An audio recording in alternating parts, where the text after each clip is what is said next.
꼭 알아야 할 어제의 뉴스.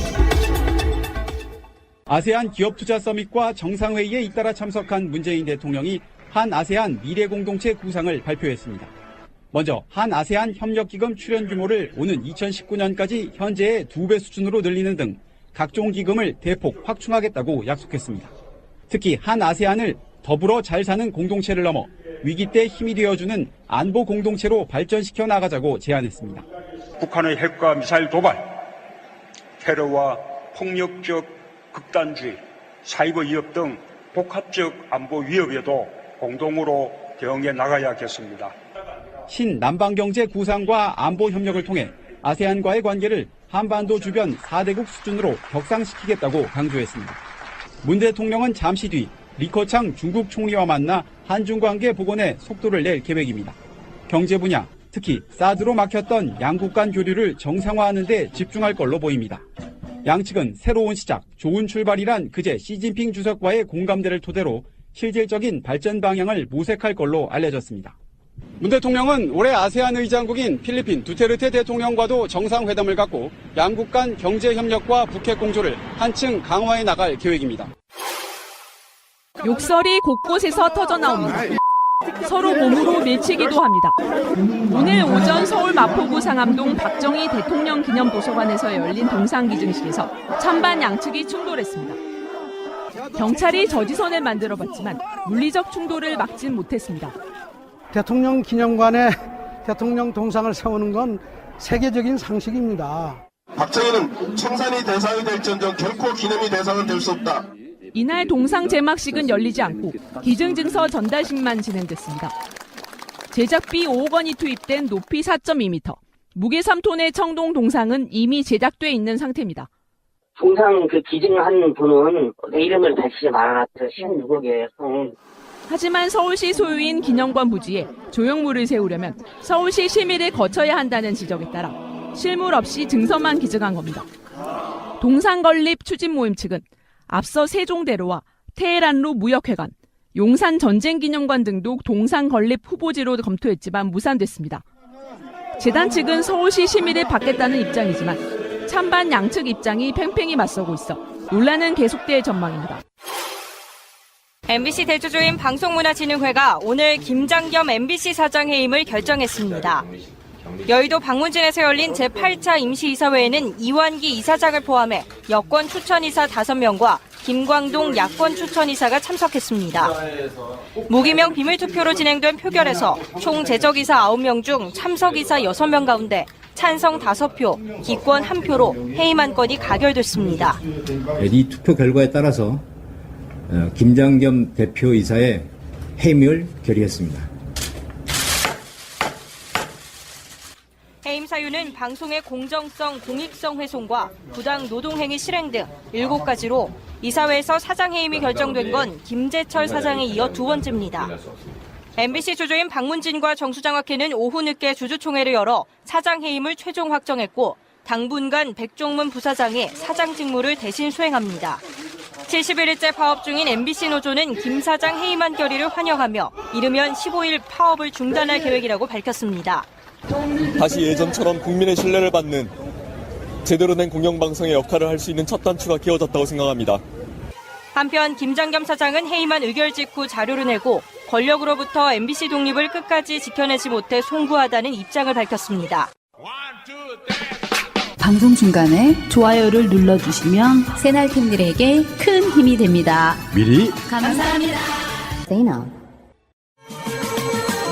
트위터가 진짜 언론입니다. 이명박이 이제 바레인 가면서 조직적으로 반발한다 그럴까? 정확한 표현이 뭘까요? 반발이 맞아? 저항이 맞아?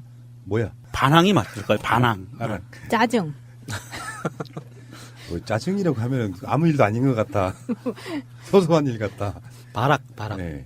근데 사실은 이게 여러 가지 이제 언론의 효과라는 게 있잖아요. 네. 언론의 효과는 제가 방송으로 예전에 그런 말씀 한번 드린 적이 있는데 대대적으로 언론이 나서면 수사기관보다 훨씬 더 강한 것들이 나와요. 그러니까 언론이 취재를 해가지고 같이 합세해줘서 무너뜨린 정권이 바로 박근혜 정부예요. 언론이 나서서 대대적으로 거기 합세해가지고 수사기관이 홀로 한다는 건 굉장히 어려운 일이죠.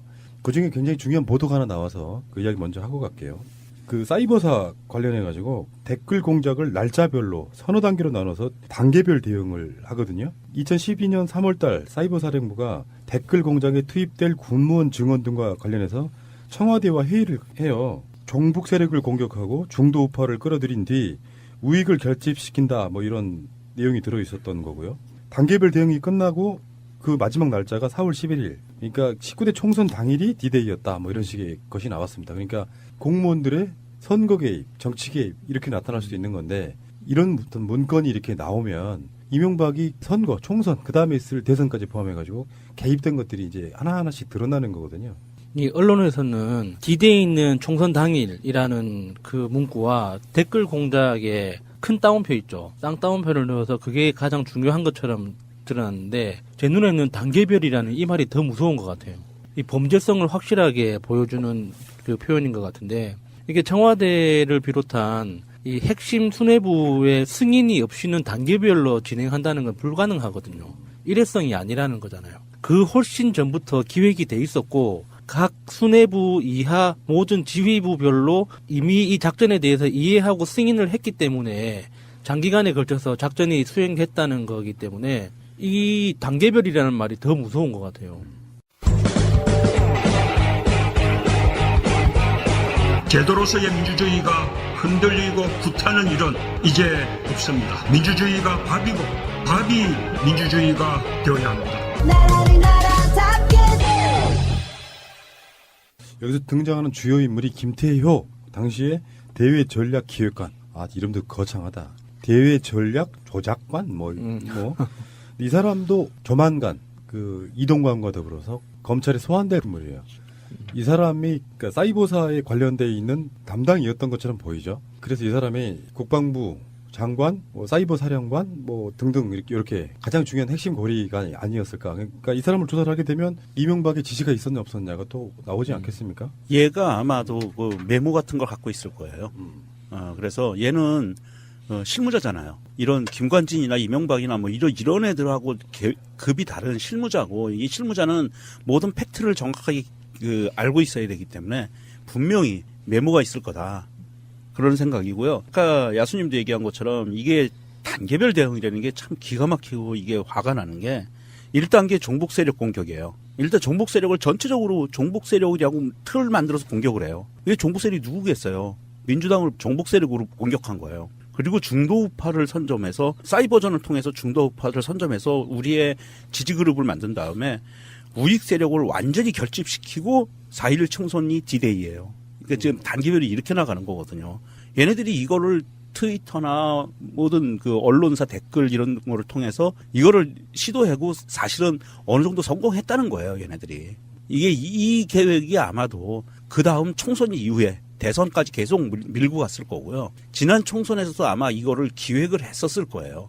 분명히 했었을 거고 이거 캐다 보면 고구마 줄기 나오듯이 아마 계속 나올 겁니다, 이거는. 김태효 씨는 15일 날 소환 예정돼 있습니다. 15일 날 김태효가 들어가고 귀국하면 이동관 들어가고 생각보다 빨리 또 앞당겨줄 수도 있겠다. 이명박에 대해서. 끝까지 정하지 못한다고 보거든요. 검찰에 가본 적은 없지만 경찰서 같은 데도 가보면은 인과관계가 있는데 그럼 네가 지시한 거야? 이거잖아. 최종 질문은. 검찰에 가본 적이 있는 사람으로서 말씀드린다면 검찰 안에서는 거짓말하기가 정말 힘듭니다. 이전에 그 김관진 그 전 장관 구속되고 나서 표정이 그랬다고 했죠. 그 명동님이 그러셨던가? 어디까지 이거 풀어야 할지 고민하는 표정이었다고. 그거는 검찰 조사를 받아본 적이 없는 사람들이나 하는 아마추어 같은 생각이에요. 절대 거짓말 하면 안 됩니다. 거짓말 할 수도 없고 다 불어야 돼요. 그래야지 안전해져요. 뭔가 숨기거나 말을 이렇게 꼬우기 시작하잖아요. 그러면 더 힘들어지고 일이 점점 커져요. 그래요. 그 검찰 수사 받을 때는 원칙이 두 가지가 있습니다. 그냥 입 다물고 처벌하는 대로 받든지 입 다물면 내 입에서 아무것도 안 나가거든요. 네. 원래 그래. 우리 그 시위하다 잡혀가가지고 경찰 조사 받으면 묵비권 행사하라 그러잖아요. 말 안 하면 꼬투리를 안 잡혀요. 말을 한마디 하는 순간부터 꼬투리가 나오기 시작해요. 네, 여러분들 추억 돋는 이야기 하나 해드릴까요? 아까 말한 김태효가 누군지 아십니까? 어떤 인물이냐면 남북 정상회담을 성사시키려고 해요. 이명박에. 네. 그래서 북한 사람만 나와갖고 돈 봉투를 전달했는데 북한 벤치 맞은?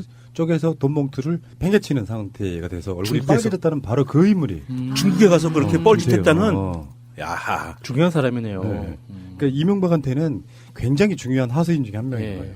북한에서 그때 뭐라 그랬냐면은 접촉이 결렬 상태에 이르자 김태유의 지시에 따라 홍창화가 트렁크에서 돈 봉투를 꺼내 들자 김태유는 그것을 받아 우리 손에 쥐어주려고 하였다.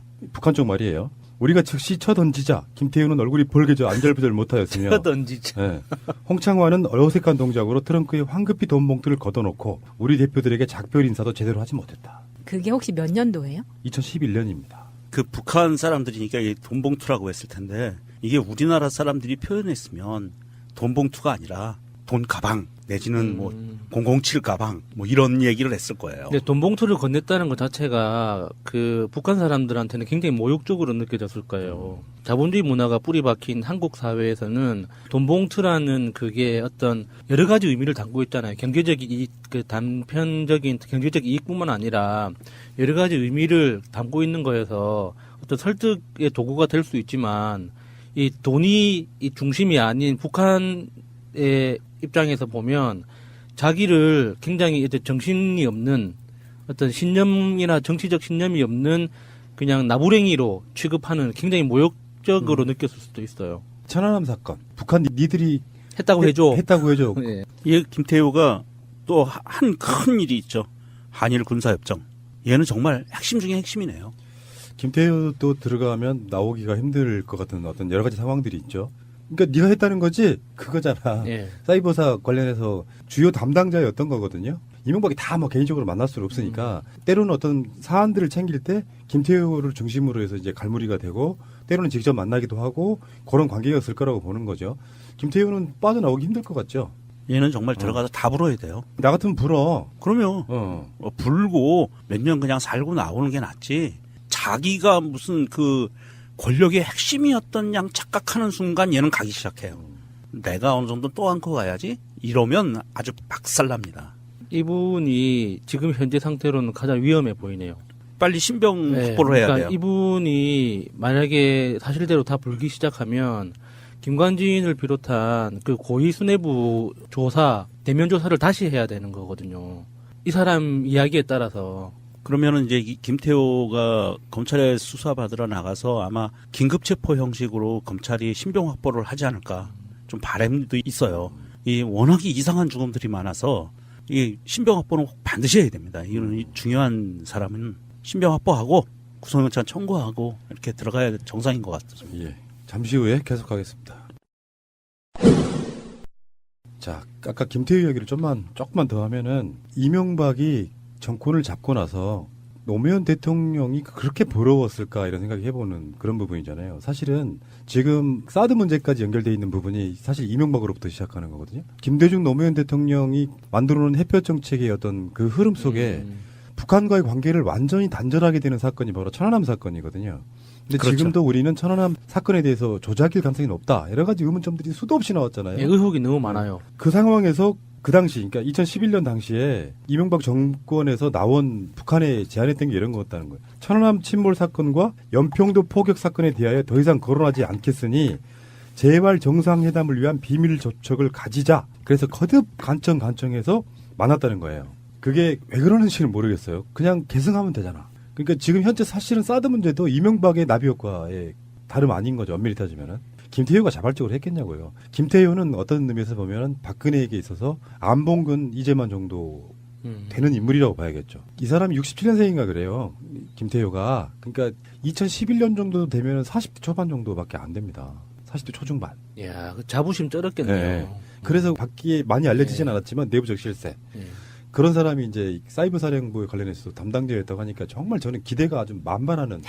아직 살 날이 기니까. 그렇지. 예, 이게 뭐 며칠 안 남았으면 그냥 대충 뭉갤 텐데 앞으로 창창한 인생이 남아 있으니까 더 남아 있는 인생을 잘 살기 위해서는 빨리 그 지나간 과오를 속죄하고 처벌받고. 아니, 이분은 정말 역사적인 어떤 기여를 할 수 있는 분이에요. 그러니까. 그렇죠. 큰 기여를 할 수 있는 분인데. 근데 이분 자체가 언론상에 나타나지 않고 있거든요, 지금.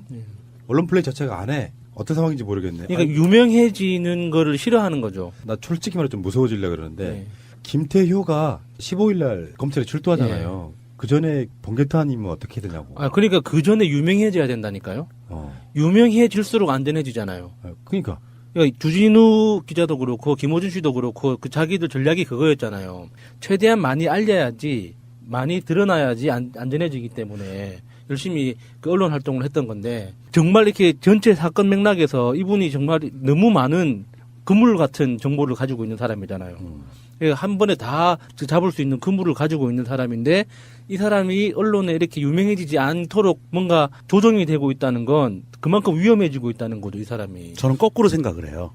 뭐냐면 이 사람이 언론에 노출되지 않도록 검찰에서 관리하고 있는 거 아닌가. 저는 그런 생각을 합니다. 뭐냐면 아마도 이 대부분 검찰에서 수사 결과나 중간 수사 결과 발표하고 브리핑하면 언론에서 그걸 봤잖아요. 근데 지금 조용해요. 아무것도 없어요. 이 사람이 지금 성균관대에서 교수를 하고 있거든요. 근데 이명박이 발인 나가기 전에 밥 먹었죠. 당시 때 주요 내각들이 이런 사람들하고. 만약에 우리는 그쪽 분위기를 모르지만 그 자리에 나갔다고 하면 어떤 서로 간에 조율이 되는 공범 관계가 될 거고, 만약에 불렀는데 연락이 안 나와. 그럼 이명박 쪽이 움직이겠죠. 어떤 식으로든지 회유를 다시 한다거나. 영화 시나리오 같아요. 무서운 거예요. 그게 권력이라는 게 그렇게. 지난 최근에 벌써 그 국정원 관련해서 2명이 자살을 한 것으로 결과가 발표된 사건들이 있었잖아요. 그래서 검찰이 지금 어찌됐든 곤혹스러운 상황인 건 사실이거든요. 그래서 윤석열 중앙지검장이 검사들을 모아놓고 수사에 만전을 기하고 똑바로 해라라고 지금 그렇게 하고 있는 상황이고요. 이런 상황인데 과연 검찰에서 이 양반을 그냥 냅두고 검찰에 출두하는 날까지 그냥 두고 볼까? 저는 그렇지는 않다고 보고요. 아마도 신변 보호를 하고 있을 것 같아요. 안 나가면 이제 전쟁이 시작되는 거지? 네. 새가 날아든다는 여러분들의 하트를 먹고 삽니다. 잊지 않으셨죠? 에피소드 제목을 누르고 플레이가 되면 오른쪽 위에 하트를 꾹 눌러주세요. 오늘도 감사합니다. 더 많은 분들이 들을 수 있도록 하트 꼭 눌러주세요. 이벤트 하나 할게요. 난 이 이벤트 할 때가 제일 즐겁습니다. 팟캐스트에서 이런 이벤트를 이렇게 주기적으로 하는 방송이 있었나요? 이런 건 이제 누이 좋고 매부 좋고라고 하는데 짧게 할게요. 예청자 여러분 좀 기다려 주시고요. 황토 발구들이라고 혹시 들어보신 적 있어요? 황토 발구들? 딱 그 말을 들으면 어떤 느낌이세요? 발난로? 발음이 너무 어렵네. 발을 위한 구들장. 예, 발난로라고 이렇게 그 오픈마켓에서 검색하면 정말 제품이 많아요. 이 뭐 USB형도 있고, 뭐 전열형도 있고, 그냥 털신 같은 것들도 있고. 딱 발구들이라고 하면 이제 이렇게 발을 위한 조그마한 구들장? 이런 거. 원돌라이프라고요. 원돌라이프라는 회사, 여기서 이제 발구들을 협찬해 주셨는데, 황토 발구들, 그러니까 전기 열선이나 원수를 사용하지 않고 히트파이프의 전기열로 황토를 데우는 난방 기술을 채용해서 전자파 걱정도 없고요. 고효율의 난방을 할 수 있는 특허 기술이 됩니다. 그 특허 제1578905호 이건데, 이게 시중에서 파는 전기 히터 있죠. 지금 우리 녹음실에도 전기 히터 많이 있거든요. 네. 요것이 한 대 소비 전력으로 이 발구들 10대를 같이 할 정도로 이제 절전형이라고 보시면 되고, 여기 이제 황토를 사용했기 때문에 열선을 사용한 제품과는 확연히 좀 다르고요. 전자파도 발생하지 않는답니다. 그리고 원적외선이 뼛속까지 침투해서 포근하고 쾌적한 열감을 제공하는 바로 그런 발구들인데, 이걸 협찬해 주셨어요. 근데 이게 고가예요. 여러분들 깜짝 놀라실 거야. 이게 종류가 2가지가 있는데, 하나는 짧은 거, 그러니까 딱 발 정도만 눕히는 게 있고, 개인용. 네. 근데 홈페이지 들어가 보니까 온돌라이프.com 들어가 보시면은 이 온돌 발구들로 발만 하는 게 아니고요. 복부를 데운다거나 하는 그 뜨끈뜨끈한 것 때문에 여러 가지 이제 활용이 가능한 뭐 그런 품목이거든요. 3대를 협찬해 주셨습니다. 와, 이거 고가인데. 3대요? 좀 길쭉한, 긴 것도 있고, 좀 짧은 것도 있고, 이번 에피 다음, 오늘 이 에피 다음에 에피가 없어요. 내일 나가는 에피소드 어디엔가 제가 제목으로 표시를 해놓겠습니다. 거기에 맞추시는 분들께 20만 원이 넘는 고가예요. 이게 작은 사이즈가 24만 원이고, 좀 긴 사이즈가 36만 원이에요. 근데 살만한 게 보통 사무실에서 겨울 되면은 난방 기구를 개개인이 따로 놓기도 하거든요. 회사에서도 해주기도 하고. 근데 그게 전기료가 훨씬 많이 나와요. 그리고 화재의 위험성도 있거든요. 그러니까 이게 온도가 조절이 안 되니까 어떨 때는 발이 너무 뜨겁고 이럴 경우가 있는데 네, 저도 그 열풍기 있죠. 이게 네. 따뜻한 바람 나오는 거, 조그만한 거.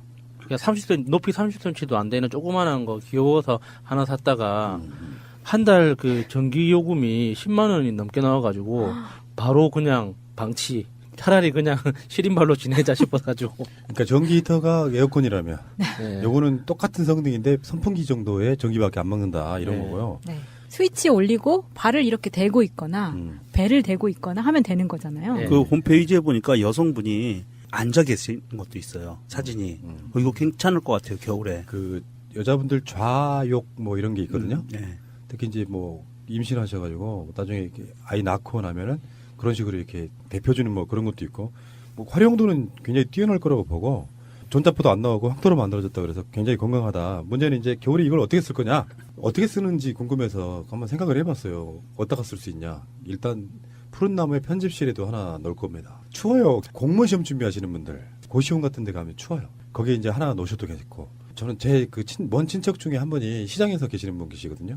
시장에 계시는 분들은 이거를 하나 발구들로 써도 되지만 앉아 쓰는 걸로 써도 되잖아요. 네. 네. 그런 용도도 좀 쓰고 한번 생각해봐. 또 쓸 데가 또 어디 있을까요? 그 시장에 쓰는 난로가 굉장히 저렴하거든요. 근데 그만큼 위험하고 전기세가 많이 나오잖아요. 난 저는 그거 하나만으로 이게 충분히 살 수 있어요. 화재 위험이 있다고. 네.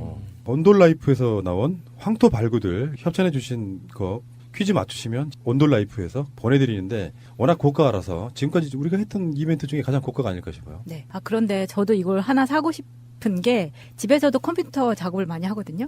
그런데 겨울에 가장 문제가 뭐냐면 정말 발이 너무 시려워요. 그리고 제가 키가 작기 때문에 항상 뭘 딛고 박스를 놓든지 뭘 놔야 되는데 발이 시려우니까 양말, 그 수면 양말 엄청 껴신는데 얘는 온돌라이프 들어가시면 아시겠지만 약간 상자처럼 두툼해서 발을 이렇게 얹을 수 있게 돼 있어요. 굉장히 좋은 아이디어인 것 같아요. 딱입니다. 이 방송 나간 뒤에 이틀 정도, 이건 좀 고가니까 네. 이틀 동안 여러분들의 댓글을 한번 받아보겠습니다. 이메일 주소 써주시면은 그 이메일 주소로 저희들이 퀴즈 보내드리고요. 여러분들은 아무것도 안 하셔도 돼요. 이메일만 써주시면 저희가 취합해서 편지 보내드리고 거기 보내드린 문제와 정답은 다음 에피소드에 또 나오기 때문에 많은 관심 바라고요. 이번에는 저도 참여하고 싶은데 저는 지금 그 닉네임이 새날 달력팀이라고 돼 있어가지고 티날까봐 못하겠네요. 온돌라이프.com 이분들 이 제품 외에도 들어가 보면 친환경적인 것들, 그런 아이디어가 넘치는 것들이 굉장히 많고요. 지방에서 중소기업 하시는 바로 그런 분들이고요. 이분들 본사는 광주에 있습니다. 이런 거 이벤트로 하는 것보다는 사고 싶다 하시는 분들이 있어요. 확률이 떨어지니까 하시는 분들은 062-223-3621 062-223-3621라 전화하시고요. 네이버 쇼핑에 가시면 발구들 검색하시면 이 제품이 나옵니다. 들어가 보시기 바라고요. 발구들, 네이버 쇼핑 가셔서 발구들 검색하시기 바라겠습니다. 상품 협찬해 주신 온돌라이프에 감사를 드리겠습니다.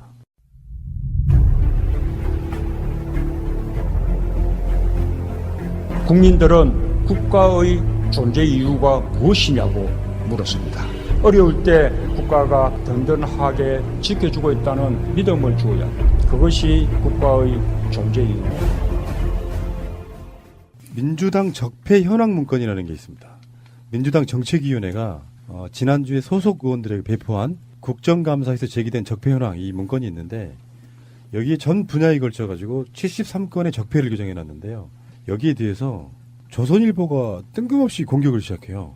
조선일보 사설을 보면은 한번 읽어주실래요? 문건은 검찰, 감사원을 총동원한다는 내용을 노골적으로 담고 있습니다. 여당 의원들이 국감장에서 언급한 내용을 무슨 의혹이라 포장하고 부처 자체 감사, 감사원 감사 청구, 검찰 고발, 책임자 처벌이라는 조치 사항을 덧붙였습니다. 2014년 한미 9차 방위부 분담금 협상, 2015년 한일 위안부 합의, 2016년 개성공단 폐쇄 같은 외교 안보상의 결정도 적폐로 몰아 진상조사와 국회 청문회 등을 하겠다고 했습니다. 국정을 책임진 여당이 그렇게 나왔을 때 한미, 한일 관계, 대북 제재에 어떤 영향을 미칠지 과연 알고서는 그러는지 모르겠다라고 얘기했습니다. 그 외에도 이제 민주당의 적폐 현황 문건에 대한 공격을 사설의 제목이 돈 없는 정치 공격이에요. 반사. 네. 조선일보는 그런 스탠스 같지 않아요? 박근혜는 이미 무너진 정권이고 자기도 한 숟가락 얹었잖아요. 국정농단 때. 근데 이명박은 지키고 싶은 거죠. 근데 그건 뭐 이유는 뭐 여러 가지가 있을 수 있는데 일단 이명박까지 몰락을 하게 된다면 사실 그쪽 수구 세력들의 본진은 완전히 초토화되는 그래서 재기하기 힘들 정도의 상황일 것 같고 두 번째는 조선일보만 해도요. 이명박 정권 때 얻은 최고의 수혜가 바로 종편이죠. 종편. 그런 지점에서 이명박을 좀 지키고 싶어하는 심리가 있는 게 아닌가. 네, 조선일보가 이게 정말 쫄았구나라고 느꼈던 게 이 조선일보 사설을 보고 궁금해가지고 적폐 현황 문건이라는 거를 찾아서 한번 읽어봤거든요. 내용이 좀 길기는 한데 이거를 적폐 문건이라고 공식적으로 발표한 게 아니더라고요. 그러니까 적폐청산 민주당 적폐청산위원회에서 각 그 상임위별 의원실에서 제기한 그 질의서들을 다 한데 모은 다음에 그거를 그냥 제목별로 다시 분류해 놓아서 민주당 의원들한테 다시 배포한 거죠. 서류 문건의 제목이 그냥 국정감사에서 제기된 적폐 현황이에요. 예. 뭐뭐뭐 하자는 문건도 아니고 이게 나온 게 2017년 11월 9일에 나온 거고요. 봅시다. 이렇게 또 조선일보가 이슈를 만들어 주니 어떤 것들이 제기됐는지 저희도 또 문건을 한번 입수해 봤거든요. 자, 법제사법위원회, 법사위원회에서 나온 그 타이틀만 좀 읽어 드릴게요. 네. 첫 번째, 검찰권의 남용 및 오용과 검찰의 정치 검찰화. 두 번째, 군사이버 사령부의 정치 개입. 세 번째, 국정원 파견 검사의 사법 방해 행위. 네 번째, 검찰 과거사 청산과 피의자 인권 보호. 다섯 번째, 제2롯데월드 인허가 관련 의혹. 예, 여기가 법사위원회 거고요. 뭐 그냥 다 알고 있는 거. 그러니까 예. 국정감사에서 나왔던 이야기들인데 당연히 해야 될 거잖아요. 다 해야 될 일을 하자는 건데. 그러니까 사실 우리들 입장에서는 아까 마야수님 말씀처럼 이것밖에 없었어? 하니까 실망스러운데. 자, 다음에 행정안전위원회. 첫 번째, 경우회의 이권 개입 및 정치 개입 적폐. 두 번째, 우병우 아들 운전병 특혜. 세 번째, 무리한 경찰 수사 적폐. 네 번째, 민주당 도청 사건 청와대 경찰 커넥션 의혹. 다섯 번째, 부산시 LCT 인허가 비리 적폐. 여섯 번째, 인천시 검단 스마트 시티 비리 적폐. 일곱 번째, 대구시의 설비 비리 적폐. 여덟 번째, 정권 차원의 다이빙벨 영화 상영 금지 압력 적폐. 아홉 번째, 박근혜 청와대 대통령 기록물 무단 폐기 및 이명박근혜 정권 차원의 탄압, 개입, 특혜의 적폐. 열 번째, 새마을운동 중앙회에 페이퍼 컴퍼니 동원된 편법 골프장 연습. 우리가 뭐 잘 몰랐던 것까지 다 들어있네요. 그렇죠. 이거는. 11번째, 이명박근혜 정권의 지속적인 박원순 시장 사찰. 12번째, 5.18 군사반란 공로자 등 서훈 취소. 요거 좋은데? 조선일보의 공입니다, 이런 거는. 그러니까 우리는 다 이슈를 다루긴 하지만 이렇게 디테일한 것까지 몰랐었는데. 고맙지 뭐. 그들의 어떤 돈 없는 정치 공격이. 다시 보니까 민주당도 잘못했네요. 그 모든 제목 끝에 적폐 하니까 적폐라는 말의 가치가 떨어지는 것 같아요. 좀 정말 중요한 순간에 좀 썼으면 좋겠어요. 네. 다음에 외교통일위원회. 첫 번째는 코리아 에이드 사업. 두 번째는 9차 방위비 분담금의 이면 합의. 요건 2014년 1월 11일 일어난 그 일에 대한 얘기거든요. NSC에서 벌어진 거죠. 예. 다음. 세 번째, 외교부 소관 비영리 법인 단체의 특혜 의혹. 이것도 파보면 어마어마할 거예요. 이걸로만 방송 한 1년 할 수 있을 거야. 그러면. 네 번째, 한일 위안부 협정. 당연한 거고요. 다음에 외교통일위원회. 첫 번째, 개성공단 폐쇄 관련 정책 결정 과정의 문제점. 하나입니다. 다음에 기획조정위원회. 첫 번째, 이명박 및 박근혜 정부의 정치적 세무조사. 그런 게 있었군요. 네. 알게 돼서 고맙습니다. 예. 두 번째, 이명박 정부에서의 다스에 대한 부당한 특혜 지원. 이거는 다스는 누구 겁니까? 우리 그거 한번 할까요? 김현 의원이 자발적으로 노래를 불러주시더라고. 따라라란 따라라란 딴딴딴. 간단하게 하려면은 출입문 닫습니다. 이걸 해도 됩니다. 출입문 닫습니다. 예. 세 번째는 이건희 차명 계좌에 대한 부적절한 과세 특혜. 그렇죠. 이거 당연한 거죠. 그랬던 거고요. 그 다음에 정무위원회. 첫 번째는 국조실의 강원랜드 채용 비리 은폐 축소 의혹. 당연히 다뤄야죠. 두 번째, 보훈처 등의 인천 상륙작전 영화 지원의 과정 등의 문제. 이거 이제 화이트리스트고요. 세 번째는 보훈처의 법인 인가 과정 및 관리 감독의 문제. 네 번째, 이건희 회장 차명 계좌 처리 특혜 의혹, 관련 제도 시정 및 세금 추징 촉구. 다섯 번째는 이명박근혜 정부에 만연했던 채용 비리와 부실한 감독 문제. 채용 비리. 그렇죠. 이 채용 비리는 문재인 대통령이 철저히 이거 조사하고 처리하라고 그랬죠. 엄청난 거였어요. 네. 여섯 번째, 특혜로 얼룩진 인터넷 전문은행 인가 문제 등 금융 적폐 청산. 이게 이제 K뱅크 문제예요. K뱅크 문제입니다. 예. 다음에 산업통상자원중소벤처기업위원회. 아, 너무 길어. 이것도 적폐야. 좀 짧게 좀 해줘. 예. 첫 번째, MB정부의 묻지마 해외 자원 개발 사업 부실에 대한 점검. 이거 진짜 꼭 했어야 되는 거죠. 그렇죠. 두 번째, 이명박근혜 정부 시절의 공공기관 인사채용 비리 실체 규명. 다음. 세 번째, 홈앤쇼핑, 중소기업 중앙회 일대 주주의 방만 경영 및 각종 의혹에 대한 규명. 전에 그런 이야기 한 적 있어요. 이명박이든 박근혜든 정편이나 케이블에서 쇼핑 채널이 엄청 늘어났잖아요. 네. 지금 앞번호에 있는 쇼핑 채널이 10개 이상 되지 않나 싶은데 여기에는 어떤 그런 의혹들이 있다는 것이고요. 다음에 국토교통위원회. 첫 번째는 후 분양제 원가 공개제 도입 필요. 이거 진짜 중요하죠. 이거 꼭 됐으면 꼭 돼야 되나. 두 번째. 이란 K타워 프로젝트. 이란 교원 연기금하고 한국 LH 간에 체결한 K타워 프로젝트 MOU라는 게 있는데 외교부가 원본을 찾을 수 없다고 답변했대요. 이게 뭐야? 이 MOU에 대해서 이란 측이 원본을 찾을 수 없다고 답변을 했다는데 없는 거 아니에요, 그러니까 이거 언론 플레이한 거잖아요. 그런데 한국 측에서는 대통령이 나서서 대국민 홍보하는 그 개생쇼를 한 거죠. 자, 다음에 세 번째가 4대강 사업. 아, 이건 안 할 수가 없다, 진짜. 이거는 민족의 그 운을 걸고 이거는 반드시 조사해서 다 처벌하고. 이 교과서에 나와야 될 문제죠. 그게요. 그렇죠. 지금 조선일보가 사설에 그런 내용을 썼어요. 감사원이 3번 감사하고도 비리를 못 찾고 이 정부에서 4번째 감사가 진행 중인 4대강 사업은 또다시 검찰 수사 의뢰, 감사원 감사 대상에 올랐다. 별건 수사로 대상자가 자살까지 했던 해외 자원 개발 사업은 민간 합동 TF를 구성해 또 점검하겠다고 한다. 지금 하는 수사도 힘에 붙인다는 검찰은 앞으로도 정권이 던져주는 적폐 수사로 세월을 보낼 수밖에 없게 됐다. 뭐 원래 검찰이 하는 일이 그거예요. 네. 그리고 조선일보가 지금 간과한 게 하나 있죠. 감사원이든 검찰이든 그 정권 내에서 숨겼어야 되는 여러 가지 것들은 제대로 수사나 조사를 할 수가 없었단 말이에요. 그래서 의혹은 엄청나게 제기됐지만 수사나 감사 결과 같은 것들이 그냥 위험에 끝났던 사안들이기 때문에 다시 하겠다는 거거든. 거기에다가 이게 지금 뭐 조선일보가 얘기했듯이 난 이 조선일보는 한 번씩 밟아줘야 된다고 봐요. 별건 수사로 담당자가 자살까지 했던 사건이라고 얘기하는데 별건 수사로 담당자가 자살을 했다고 의혹을 제기하는, 자살을 당했다고도 할 수 있는 이런 의혹을 갖고 있는 이런 조작됐을 수 있는 사건이에요, 이거는. 사실 적폐청산에 지금 현재 우리 눈앞에 당면한 대상은 박근혜, 이명박이지만 적폐청산을 제대로 했을 때 정말 치명타를 입게 될 곳이 조선일보예요. 그 친일 문제에서부터 어떤 그 미군과의 친미 관계에 이르기까지 모든 대한민국 안에서 벌어졌던 적폐, 뭐 비리, 불법 이런 것들의 가장 중심부에 있는 게 조선일보거든요.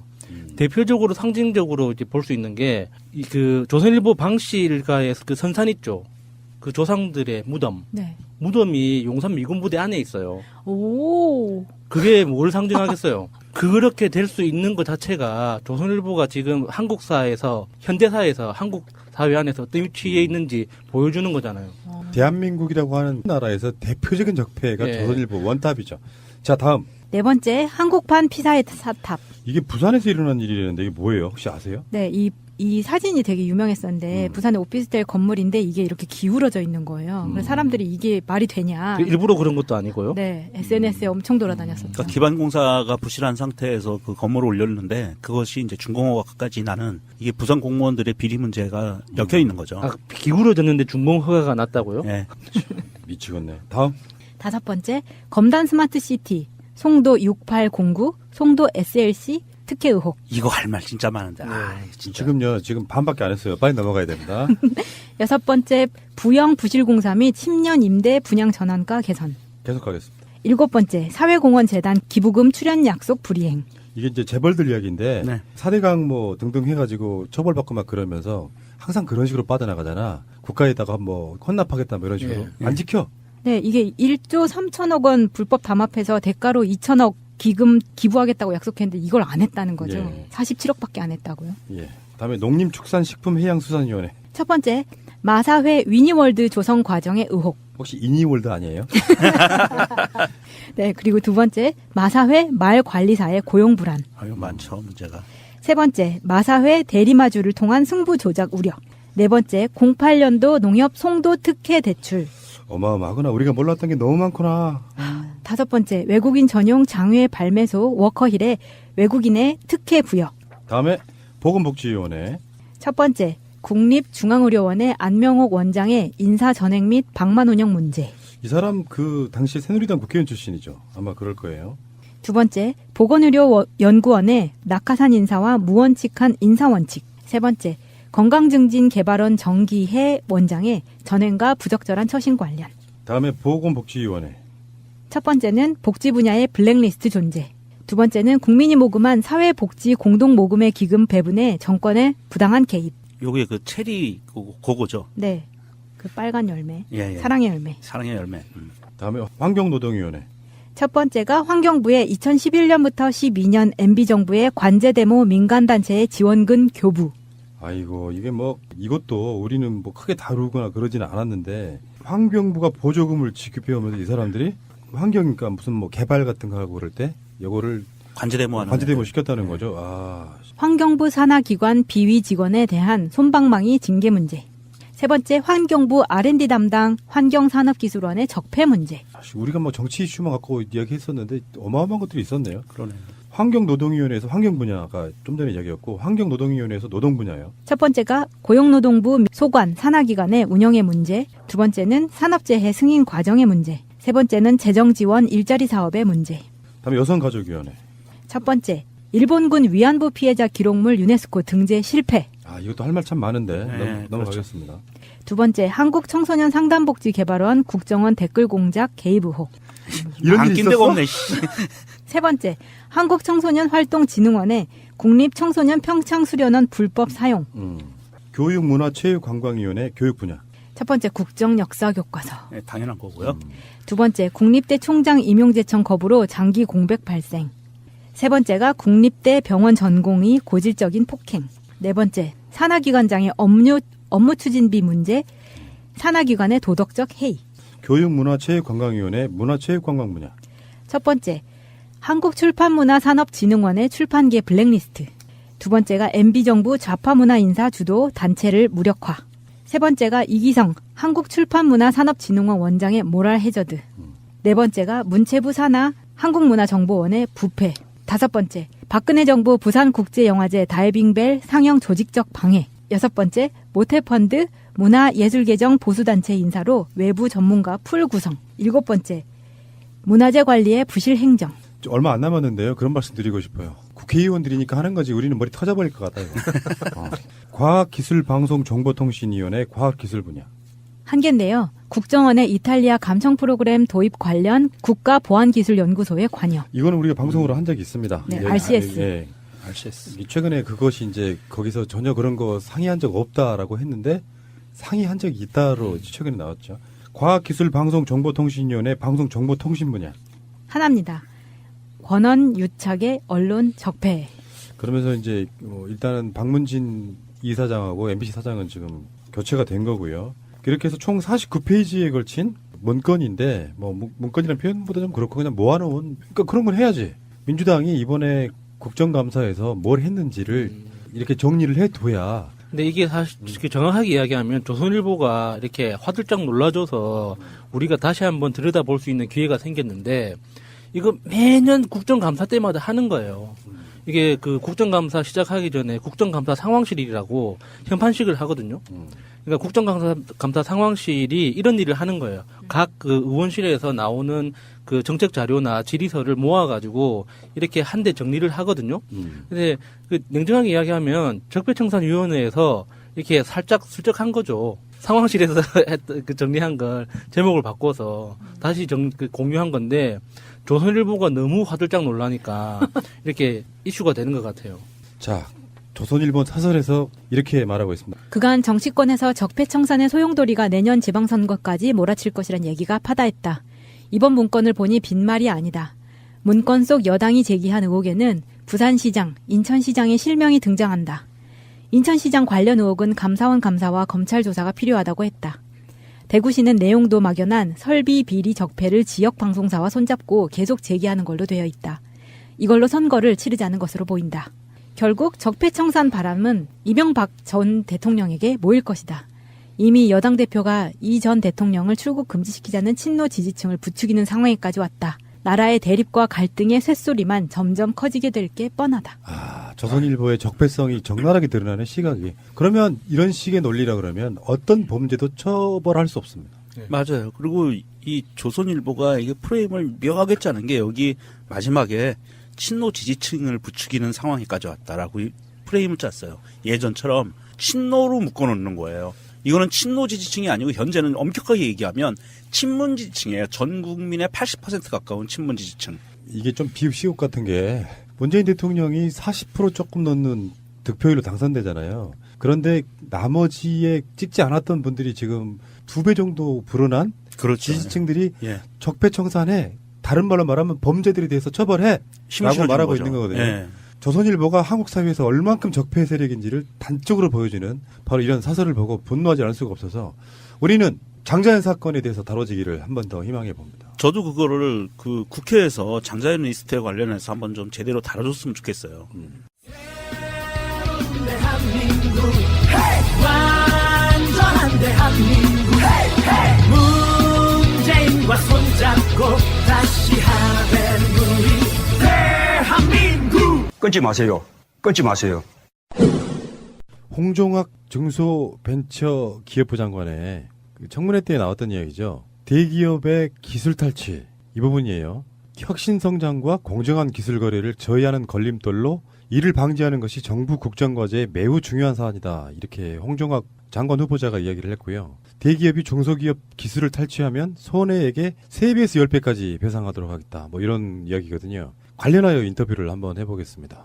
여러분들이 굉장히 잘 아시는 분이 나오십니다. 정권 교체도 됐고 가장 중요한 건 문재인 대통령이 그렇게 말씀하셨죠. 민주주의가 밥이고 밥이건 민주주의가 되어야 합니다. 이렇게. 예전에는 그런 이야기도 있었잖아요. 진보는 왜 이렇게 못 살아? 근데 알고 봤더니 또 잘 사는 진보분들도 많아요. 뭐 이런 거. 그 우리 방송의 어떤 컨셉이랄까 이런 게 연대 아니겠습니까? 연대라는 게 어려운 말 같지만 서로 돕고 살자 이런 뜻이라고 생각해요. 약자들끼리 서로 힘을 합하면 누구도 무시할 수 없는 힘이 된다. 그 대표적인 모습이 저는 촛불혁명이라고 생각하고요. 그런 면에서 제가 이분을 한번 인터뷰를 해보는 이유는요. 제가 사업도 한번 크게 실패를 해봤고 저희들 방송 컨셉도 지금까지 저는 그렇게 운영해왔다고 생각이 들거든요. 어떤 분들에게 도움이 될 수 있다면 그런 공감력으로 어떤 분들이 성공할 수 있다면 참 좋겠다. 그래서 새날의 여러 가지 컨셉 중에 하나가 바로 갱생입니다. 갱생. 뭐 표현이 약간 우습기도 한 갱생인데 그게 나쁜 이미지 이런 것보다는 정말 가능성이 있는 사람이 어느 순간 새날과 같이 이렇게 뭔가를 하거나 그러면 성공하는 그런 스토리를 한번 보여주고 싶다. 이런 생각이 좀 들어가지고 자 오늘 어떤 특별한 분을 한번 모셔봤습니다. 최용섭님 어서 오십시오. 예, 안녕하세요. 아 목소리 좋으십니다. 제가 이제 여러 가지 생각을 해보다가 최용섭님을 제가 모신 이유가 이분은 우리 방송으로 인터뷰를 한번 꼭 해보고 싶다. 그러니까 방송거리가 되는 거예요. 그런 의미에서 여러 가지 좋은 이야기를 해주실 거라고 믿고요. 일단 어디 사시는 뭐 대략 인적사항도 좀 말씀해 주셔야죠. 저는 사는 곳은 안산이고요. 예. 제가 뭐 좀 특이하다고 할 수 있는 것은 딸만 넷 가진 아빠라는 딸부자 아빠입니다. 딸부자 아빠라고 하는 건 앞으로 이야기가 나오겠지만 저는 이렇게 생각하거든요. 만약에 아빠인 입장에서 제가 예전에 오래전에 그런 비슷한 종류의 글을 쓴 적이 있는데 정말 못 살고 가난할 때 아들 형제들은 그런 대로 괜찮아요. 단칸 새빵 생활을 해도 딸이 4명이다 그러면 아빠의 그 무게는 훨씬 더 커질 거라고 보거든요.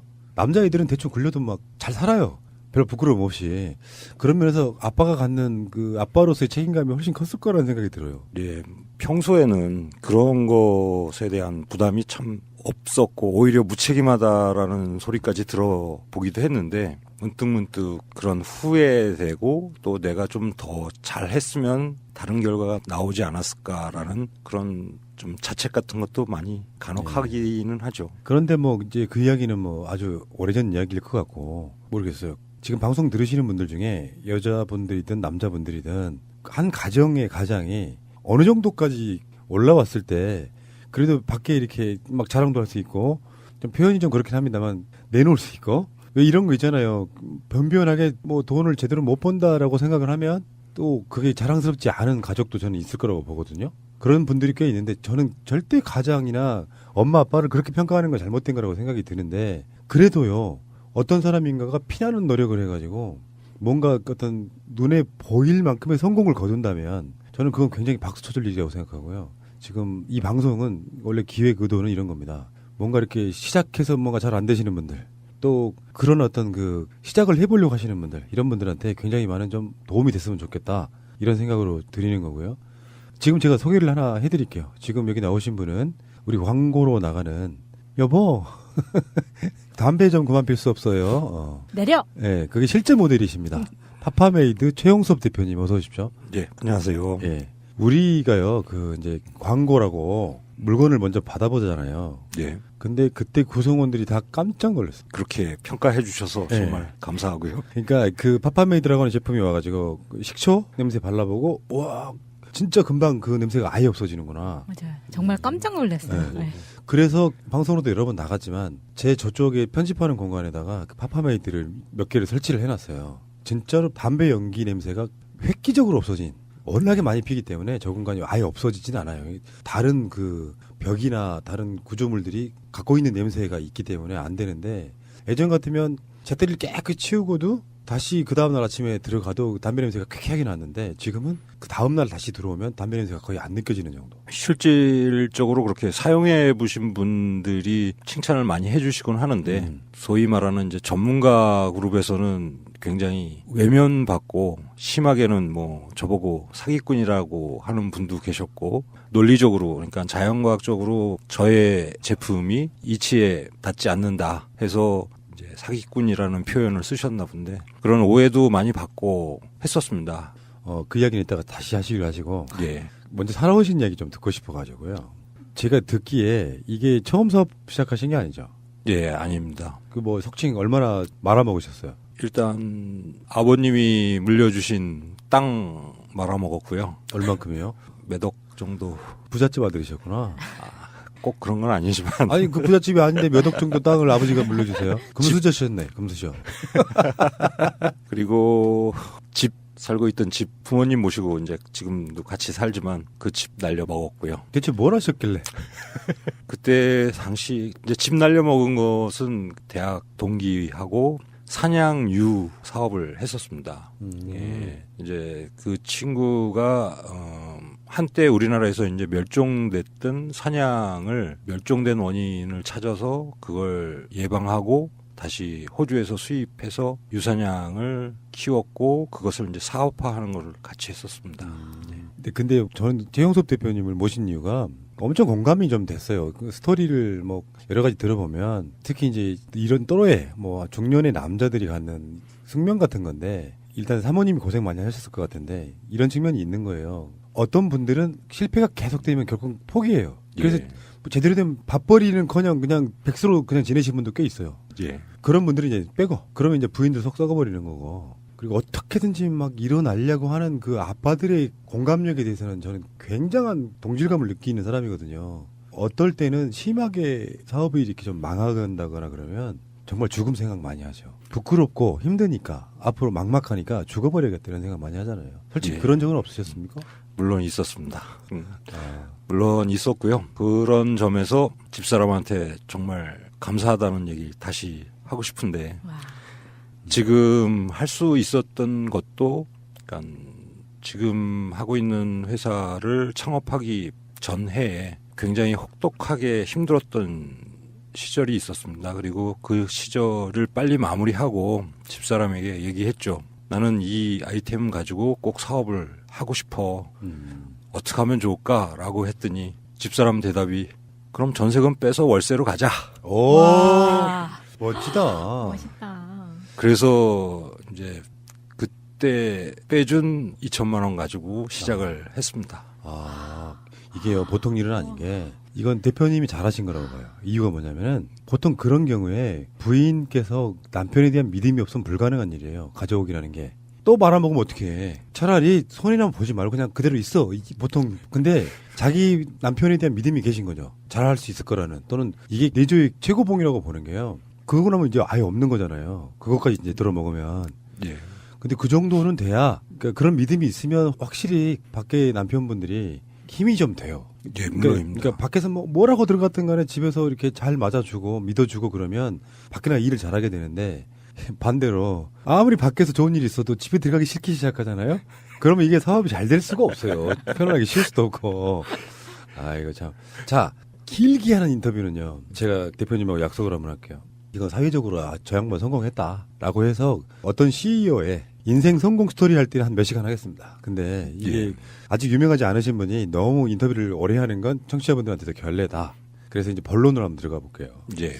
파파메이드라고 하는 제품은 제가 청취자분들께 감히 아주 인간적으로 말씀드릴게요. 뭐 어떤 대가를 받고 방송을 하는 게 아니고 도움이 될 수 있다면 저는 무조건 해드립니다. 근데 그 스토리라든지 이런 것들이 방송거리가 되니까 하는 거예요. 저도 뭐 다른 의도는 전혀 없다는 말씀드리고 아까도 말씀드렸지만 파파메이드라는 제품을 처음에 봤는데 저도 믿을 수가 없었으니까. 이게 과학적으로 맞는 거냐. 우리 상식은 그런 거잖아요. 어떤 냄새라고 하는 것도 사실은 존재하는 어떤 물질인 거고 그 물질을 얘를 통해 가지고 분해하는 그런 개념이잖아요. 예전 거는 빨아들여서 그 냄새를 갖고 있거나 예, 맞습니다. 이런 건데 고객 아까 그 사기꾼 이야기 했었는데 그런 게 가능하다는 거 어떻게 하신 거예요? 사실은 이제 오래전부터 생각을 했지만 오래전에 생각하고 개발이 완료된 거는 벌써 한 8년 정도 됐고요. 그리고 그것을 만들 때의 원칙 하나는 나와 또 내 가족과 또 내 딸들이 사용해도 안전한 제품을 만들자라는 게 첫 번째 목적이었고요. 그리고 지금의 탈취제는 사실은 이제 저희가 만들 수 있는 것 중에 아주 일부분인 거고요. 그리고 만들 수 있는 모든 제품에다가 파파메이드라는 그런 이름을 붙이고 싶은 거는 저의 초심이 그랬기 때문에 그래서 이제 딸들을 위해서 만든 것이라고 생각했기 때문에 그런 이름을 붙이게 된 거고요. 그러면 진짜로 자동차에 담배 냄새가 너무 나서 따님이나 뭐 이런 분들이 그 이야기를 하신 거예요? 처음에? 집사람이 사실은 처음에 연애할 때나 결혼 초에는 별로 잔소리가 없었는데 이 연차가 될수록 잔소리가 점점 늘어나더라고요. 예, 실제로 그랬고 광고에 내려 사실은 제가 해봤습니다. 우리 상상력이 맞았구나. 제가 봐도 그렇거든요. 정말 성공하는 사람들의 특징이 하나 있어요. 지금은 이제 자본 구조 때문에 성공을 못하는 경우도 있지만 예전에 왜 아이디어만 있으면 성공하던 시절이 있었어요. 수십 년 전만 해도. 그때 성공하는 사람들은 어떤 특색이 있냐면은 생활에 있어가지고 자기 아이템을 찾아내는 거예요.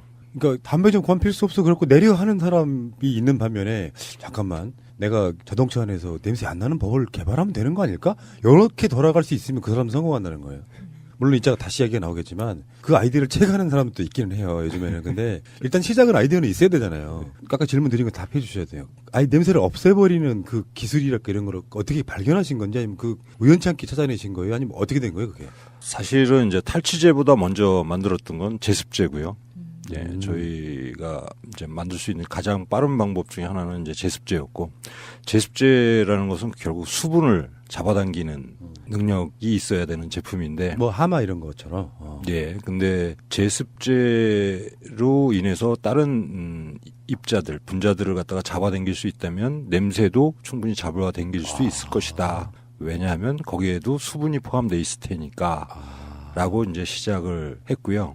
그래서 이제 잡아당겨 와서 그 다음이 이제 기존의 탈취제는 그냥 가지고만 있죠. 그렇죠. 포집해서. 근데 저희 것은 저희 제품의 가운데 중심부로 들어갈수록 극건조돼 있는 상황이고 그 상황에서 기존의 이제 냄새 입자 특히나 이제 산성, 뭐 알칼리성, 뭐 또는 수산화기 이런 것들과 결합해서 띄어낼 수 있다면, 그러니까 악취를 유발하는 물질만 띄어낼 수 있다면 굉장히 효율적으로 오랫동안 사용할 수 있겠다라는 생각에서 분해까지도 이제 고민을 하게 됐던 거고요. 뭐 그 과정에서는 전문 서적도 도움이 됐지만 인터넷도 많은 도움이 됐고요. 아, 그래서 그 기술력이야 설명해봐 우리 잘 모르니까.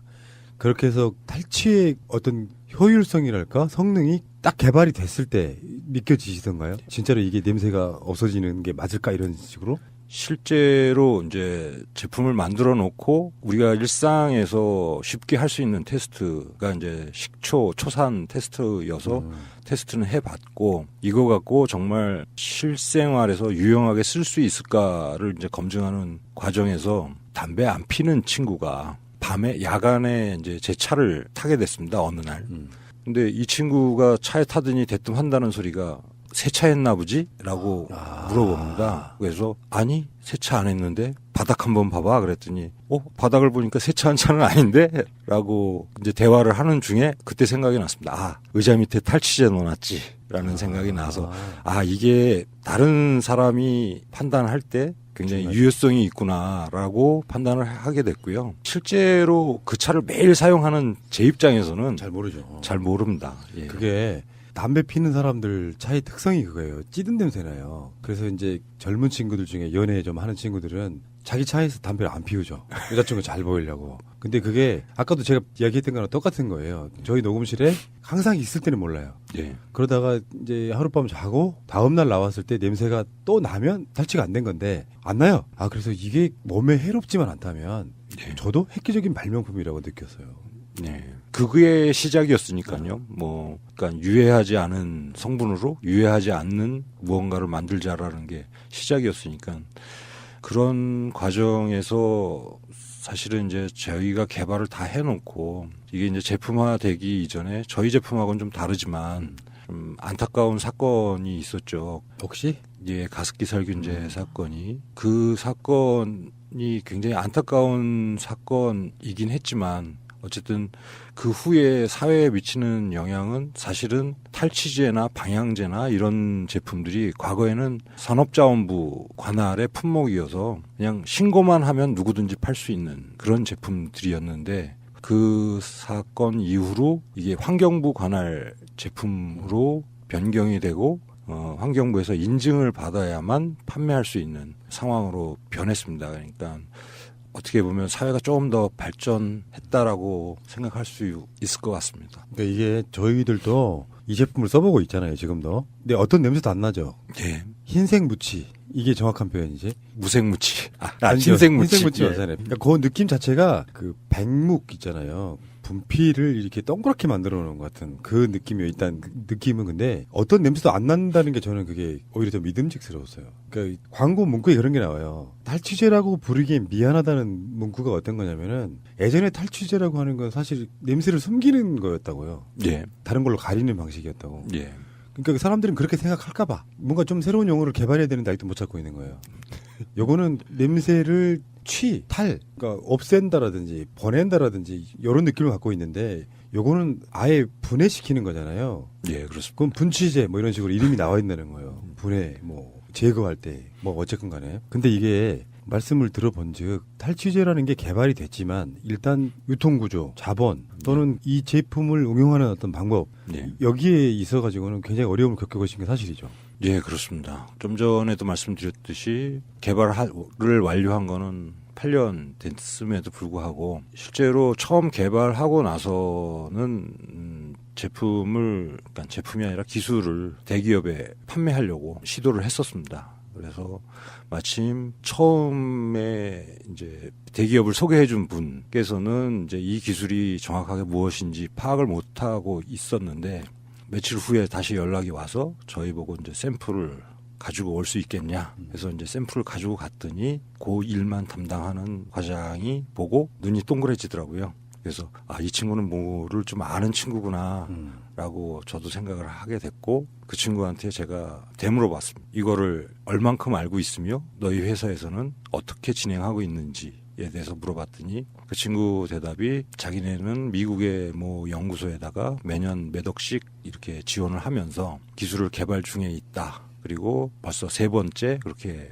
해서 3년 진행을 했다. 그래서 이제 제 대답은 그럼 미국에서 개발이 되면 그 기술을 쓰면 되지 왜 나를 보자고 했냐라고 물어봤더니 자기네는 개발이 완료가 될지 안 될지 아직 미지수인 상황이고 그리고 업계에서 들리는 말로는 이제 듀퐁이라는 세계적인 회사가 기술을 개발을 했다고 하는데 실제 제품은 나와 있지 않고 이런 상황인데 실제 무언가 형태를 갖춰서 제품을 만들 수 있게끔 기술이 완성됐다고 해서 보고 싶다고 했고 그리고 가능하다면 그 기술을 사고 싶다라고 해서 요청을 했다라는 대답이었습니다. 그래서 그러면 잘 됐다. 나도 기술을 팔고 싶고 너희는 사고 싶고 그러니까 우리 기술을 사라. 적정한 가격에. 그래서 그 친구 얘기가 그럼 도대체 기술에 대한 대가로 어느 정도를 요구하느냐. 제가 사실은 고민 많이 하는 스타일이 아니어서 그냥 100억 달라고 했습니다. 제가 봤을 때는 이거 너무 약소하신데. 그러니까요. 이 시장이 지배적 사업자가 되면은 그거의 수백 배로 벌 수 있는 건데. 근데 뭐 개인적으로는 굉장히 어마어마하게 큰 돈이죠. 이제 그래서 100억 달라고 했더니 그쪽에서 대답은 자기네는 그런 식으로 계약하지 않고 개발비로 한 10억 정도까지는 지불할 수 있고. 어째 불안하다. 그 다음에 이제 나머지는 러닝 로얄티로 지급을 하겠다. 그래서 사실은 100억이 큰 돈이지만 10억도 큰 돈이잖아요. 그래서 좋다고 했습니다. 그래서 그러면 계약서 작성하고 다시 만나자라고 했더니 저를 붙들면서 하는 얘기가 계약서를 작성하기 전에 먼저 기술을 공개해달라고. 말도 안 된다 이거는. 이거는요. 애청자 여러분 중에 이제 이런 모르시는 분들 혹시나 계실까봐 우리나라 대기업들이 다 그런 식이에요. 그래서 가로챈 기술이 수백만 건일 거라고 저는 생각해요. 그래서 저는 이제 그거는 상식적으로 얘기가 안 된다. 지금 너는 샘플 보고 확인했고 샘플이 더 필요하면 내가 더 확인시켜 주겠다고도 했고 기술에 대한 확신이 섰으니까 계약을 하겠다라고 나는 받아들여서 계약서를 쓰자 그러는데 그 전에 먼저 기술을 공개하는 건 좀 너무 오버 아니냐. 그리고 계약서를 써놓고 계약금을 주고 그다음에 기술을 다 이전하고 그다음에 잔금을 주고 이게 순서인 것 같다라고 얘기했더니 자기네가 계약서를 쓸지 말지를 결정하기 위해서 기술을 다 검토를 해야 된다고 하더라고요. 뭔가 어디서 많이 듣던 전형적인 이야기 같지 않아요? 네. 이런 경우 많아요. 하나. 제가 어제 만난 분도 그런 건데 이제 그분은 유명한 어학원과 관련돼 있는데 획기적인 앱을 하나 개발했대요. 영어 관련해서. 근데 그분들한테 제휴를 하려고 유명한 어학원하고 같이 이야기를 했는데 그래서 막 보여줬다는 거예요. 근데 조금 시간이 지나고 나니까 그쪽에서 그걸 개발하고 있다는 소식이 들린다는 거야. 똑같은 거를. 원래 제휴를 하면 되는데 그래서 부랴부랴 내용 증명 보내고 만약에 이게 상업적으로 개발이 되면 법적인 책임을 묻겠다는 내용 증명을 보냈다고. 이게 우리나라 기업들이 대부분 그런 식인 거예요. 낙수 효과는 하나도 없어요. 낚아채려고 하는 거야 이 도둑놈들이. 그런 경우가 그 한 경우만 있었던 게 아니죠. 그렇습니다. 지금 하던 얘기를 마저 말씀을 드리면 그런 식의 거래는 좀 곤란하다라고 했더니 그쪽에서 하는 얘기가 그럼 비밀 유지 각서를 써주겠다. 자기네가 기술을 다 보고 그걸 유출하지 않겠다라는 비밀 유지 각서를 쓰겠다고. 그래서 제가 그거는 내가 이 회사랑 소송해라라는 얘기로 들린다. 그러니까 차라리 이거 내가 먹고 죽을 테니까 그만하자 여기서. 그리고서 이제 그 자리를 박차고 일어났습니다.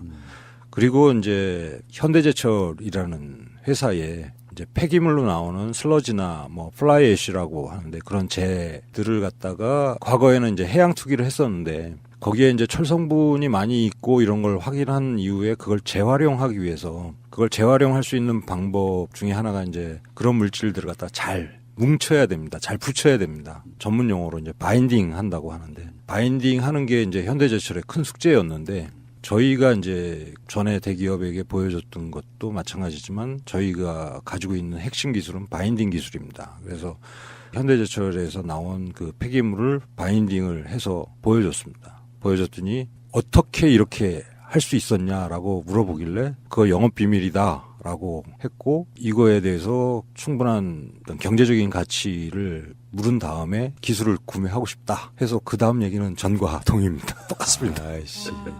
어쩌면 그렇게 똑같을까 저도 굉장히 많이 놀랐습니다. 그러니까 기업이 너무 부도덕한 거예요. 우리나라 기업들 문화가. 예를 들어 유한양행 같은 나름대로 이제 괜찮은 회사가 있다고 쳐요. 예. 그러면 내가 만약에 그런 CEO이거나 그런 하는 분들이라 그러면 일반 중소기업이나 개인들이 뭔가 연구 개발하고 싶을 때는 자기들이 어떤 대가도 바라지 않고 그런 걸 지원해주는 사업 같은 것도 저는 해야 된다고 보거든요. 근데 그런 거 자체는 안 하고 무슨 재단 같은 거 하나 만들어서 뭐 눈 가리고 아웅하는 식으로 세금 피하기 방식밖에 없는데 이런 기술들을 가져다가 어떤 사람은 수년 동안 뭐 자기 인생을 바치다시피 해서 뭐 물건을 만들어 놓으면 거기에 대한 더 대가를 줄 생각 같은 걸 못 하는 거예요. 아니 심지어 몇 년씩 자기들 R&D 투자하는 비용보다 그러니까 작은 금액을 불렀음에도 불구하고 거기서 또 튕기는 거잖아요. R&D 좋은 이야기 하셨어요. 실제로 우리나라 기업들이 그런 경우가 많아요. 우리나라 예산도 그런 게 있거든요. 정부 차원에서 뭔가 연구 개발하게 만들어주는 것도 꽤 많은데 거기서 실적을 못 내면서 제가 예전에 그 트위터 할 때 초반에 광주에 계시는 조모 씨라고 있는 분이 삼성전자에 기술 뺏긴 게 있어요. 그 오피스 관련한 뭐 특허 같은 건데 그거 갖고 평생 투쟁하시잖아요. 그런 식으로 특허나 기술력을 뺏어가는 경우 되게 많은데 그럼 이쯤에서 보면 청취자분들이 궁금한 게 있을 거예요. 이거 특허 내셨어요, 안 내셨어요? 지난주에 특허 등록증 나왔습니다. 다행이다. 갑자기. 그럼 같은 기술력으로 다른 제품 못 만드는 거죠? 일단은 특허증도 특허증이고 저희가 나름대로 보안 기술을 심어놨기 때문에 요즘에는 건방지게 들릴지 모르겠지만 카피할 수 있으면 내가 그냥 다 줄게라고. 이거 덩키하다 이상하게. 아직 돈은 안 벌었지만 덩키하다. 근데요 제 생각에는 이게 지금 백색무취잖아요. 예. 근데 이거는 초보적인 기술, 그러니까 초보 단계의 제품일 수밖에 없을 것 같은 게 이걸로 응용할 수 있는 게 굉장히 많을 것 같은데요. 예, 맞습니다. 그러니까 제 생각에는 그래요. 요 성분으로 우리가 할 수 있는 것들은 무궁무진할 것 같다. 예. 그런 생각 하실 거 아니에요? 생각보다 아주 많고요. 일단은 저희가 샘플 수준에서 만들어 놓은 건 이제 페인트도 그렇게 만들어 놓은 케이스고요. 페인트에는 어떻게 응용되는 거예요? 저희가 사용하는 소재와 기술을 이용하면 아주 자연스럽게 방염 페인트가 되고요. 그다음에 거기서 페인트에서 나오는 뭐 유해가스나 이런 건 전혀 없고요. 그래서 페인트를 칠하고도 방에 어떤 밀폐된 공간에서 페인트를 칠해도 그 밀폐된 공간에서 바로 숙면을 취할 수 있을 정도로 그렇게 안전한 페인트를 지금 만들어 놨고요. 이것만 대중화돼도 이거는 대박 상품인데? 에디슨급 아니에요? 제 말이요, 내 말이. 네. 그래서 지금 이 기술 뭔가 집안의 보안도 좀 강화를 하셔야 될 것 같고 지켜드려야 될 것 같은데. 페인트 하나 있고 그 페인트도 여러 가지 방면에서 무궁무진하게 쓸 것 같아요. 페인트 자체, 일단 환경 호르몬에 뭐 페인트 냄새 잡는 거 이런 거를 떠나가지고 그게 막 다른 식으로 활용되면은 또 다른 기술도 있지 않을까요? 예, 페인트로는 이제 선박용 페인트, 그러니까 소금물에도 영향을 안 받는 그런 페인트도 가능하고요. 그리고 사실은 이제 제가 하고 싶은 것 중에 하나이기도 한데 지금 탈취제를 이용해서 공기청정기를 좀 만들고 싶습니다. 기존의 공기청정기가 미세먼지를 잡는 데에는 뭐 모든 공기청정기가 요즘 다 우수합니다. 근데 이제 미세먼지를 잡을 뿐이지 탈취하는 데에는 대부분의 공기청정기들이 좀 한계를 느끼는 거로 알고 있습니다. 엊그저께도 그걸 느꼈어요. 청국장을 끓였거나 생선을 굽거나 하면 한겨울에도 창문을 열 수밖에 없어요. 추워야 돼. 근데 그게 만약에 공기청정기가 냄새까지 잡아준다면 이것도 대박이죠. 그래서 이제 기존 제품보다 한 단계 더 업그레이드된 그런 공기청정기를 지금 만들고 싶은 그 공기청정기 한번 만들어 보신 적 있다면서요. 그 냄새 한번 대박으로 잡아준 사건 말씀해 주세요. 공기청정기를 만든 것이 아니라 다른 회사 제품을 개조를 했죠. 개조를 해서 저희 소재를 넣어가지고 지금 실제로 제가 있는 사무실에도 사용을 하고 있고요. 그리고 이제 차량에서도 좀 테스트를 해봤습니다. 그 공기청정기를 이용해서 3명이 한 차에 들어가서 3명이서 이제 담배를 폈는데 그걸 너구리굴이라고 합니다. 군대 시절 그 화생방 훈련이 생각이 났습니다. 이제 어쨌든 담배를 다 피고 셋이서 후다닥 나오고 공기청정기를 한 15분 정도, 10분, 15분 정도 이렇게 돌렸습니다. 돌려놓은 상태에서 지나가던 50대 중반의 아주머니께 부탁을 드렸죠. 이 차문을 열어드릴 테니까 이 차 안에서 무슨 냄새가 나는지 좀 확인 좀 해주십사. 아주머니가 확인하시고 아무 냄새도 안 나는데 무슨 냄새를 맡아야 되는 거냐라고 이렇게 물어보시더라고요. 뭐 충농증 아니셨을까? 사실은 멀지 않은 곳에 식당 아줌마였는데 제가 충농증이 있다라는 말씀은 못 들었습니다. 난 또 진짜 충농증인 줄 알고. 그거 말고도 그러니까 아까 말씀하신 것처럼 파파메이드 성분을 이용해서 활용할 수 있는 건 이것 말고도 더 훨씬 많을 거예요. 파파메이드가 완전히 자리를 잡고 그걸 바탕으로 시작을 해야 되는데 활용할 수 있는 요소는 제가 봐도 무지하게 많을 것 같거든요. 예. 근데 뭐요? 뭐 돈도 별로 없고 사실은 지금 하고 있는 팟캐스트 광고 정도는 사실 택도 없는 거 아니겠습니까? 뭐 하고 싶은 건 뭐 무지 널려 있고 자본이라도 있으면 뭐 대기업이랑 제휴도 하겠는데 이건 뭐 대부분 뒤통수 칠 생각만 하고 있고 그러니까 이런 것 같아요. 개발하신 지 8년 됐다 그랬잖아요. 예. 가족들은 이제 이제 고생 끝이다. 하는데 해가 갈수록 뭔가 빛이 없는 거예요. 그래서 제가 그 이야기를 듣고 뭐 미력이나마 좀 도움이 됐으면 좋겠다 싶어서 인터뷰를 하는 거예요. 그러니까 이렇게 살아온 사람도 있고 뭔가 어마어마한 노력을 했지만 사실 또 해가 바뀌면 거의 10년 가까워지는 거예요. 좋은 기술력으로도 뭐 어찌할 수가 없는 상황대 아니에요. 그러다가 나중에는 이제 어떤 놈인가가 또 다른 비슷한 특허를 내가지고 가로채가면 어쩌나 싶어가지고 그 인터뷰에 저는 여러 가지 효과가 있었으면 좋겠다고 생각하는데요. 첫 번째는 선의로 도와줄 수 있는 분들이 좀 있었으면 좋겠어. 선의로. 예. 그건 뭔지 잘 모르겠어요, 저도. 그러니까 뭐가 필요하신지는 모르지만 뭔가 다른 기술력으로 보완할 수 있는 걸 같이 한다든가 그런 게 좀 있으면 좋겠고 우리가 청취자분들이야 뭐 하실 게 따로 있겠어요? 이런 부탁 하나 드려볼까요? 어떤 팟캐스트를 통해서 이렇게 인지도가 생기신 분이고 저번에 한번 그런 일이 하나 있었어요. 그러니까 우리 경쟁업체인 김어준의 뉴스공장 거기 광고를 좀 내야겠다. 대신에 새가 내려든다는 못 낸다. 아니 나는 그거 이분의 인격을 믿었어요. 무슨 말이냐면은 이렇게 당연히 해드려야지. 심지어는 내가 그 광고 뉴스공장에 들어갈 만큼 사이즈로 내가 줄여드리기까지 했어. 그 이유는 뭐냐면은 그렇게 하면 정확히 말하면 한번 갔다 오시라 그런 거예요. 더 많은 분들이 그 광고를 들어서 인지도가 생기는 게 중요하다. 덕분에 제 목소리도. 그렇지 뉴스공장 중에. 근데 저는 그만큼 이분에 대한 어떤 인간적 믿음이 좀 있어요. 근데 문제는 이제 청취자분들이나 이런 분들이 제가 광고 분석을 좀 설명해 드리면은 팟캐스트는 그래도 충성도가 높아요. 예를 들어서 1%가 소비자를 움직인다고 봐요.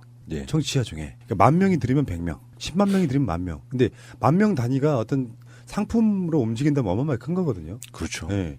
그러니까 그런 시기라고 저는 보는데 순위 같은 거, 그러니까 예를 들면 지금 네이버 쪽에 주로 파시잖아요. 예, 그렇습니다. 그냥 네이버 정확한 명칭이 뭐예요? 네이버 그냥 마켓인가? 네이버 스토어팜. 네. 네이버에서 하는 게 우리나라의 가장 큰 포털이다 보니까 요즘 영향력이 좀 꽤 있나 보죠? 예. 제가 볼 때는 뭐 온라인 시장에서는 뭐 절대적이라고. 거기서 뭐 우수 상품으로까지 선정되고 그랬다면서요? 예, 우수 상품이 아니라 이제 우수 판매자. 예.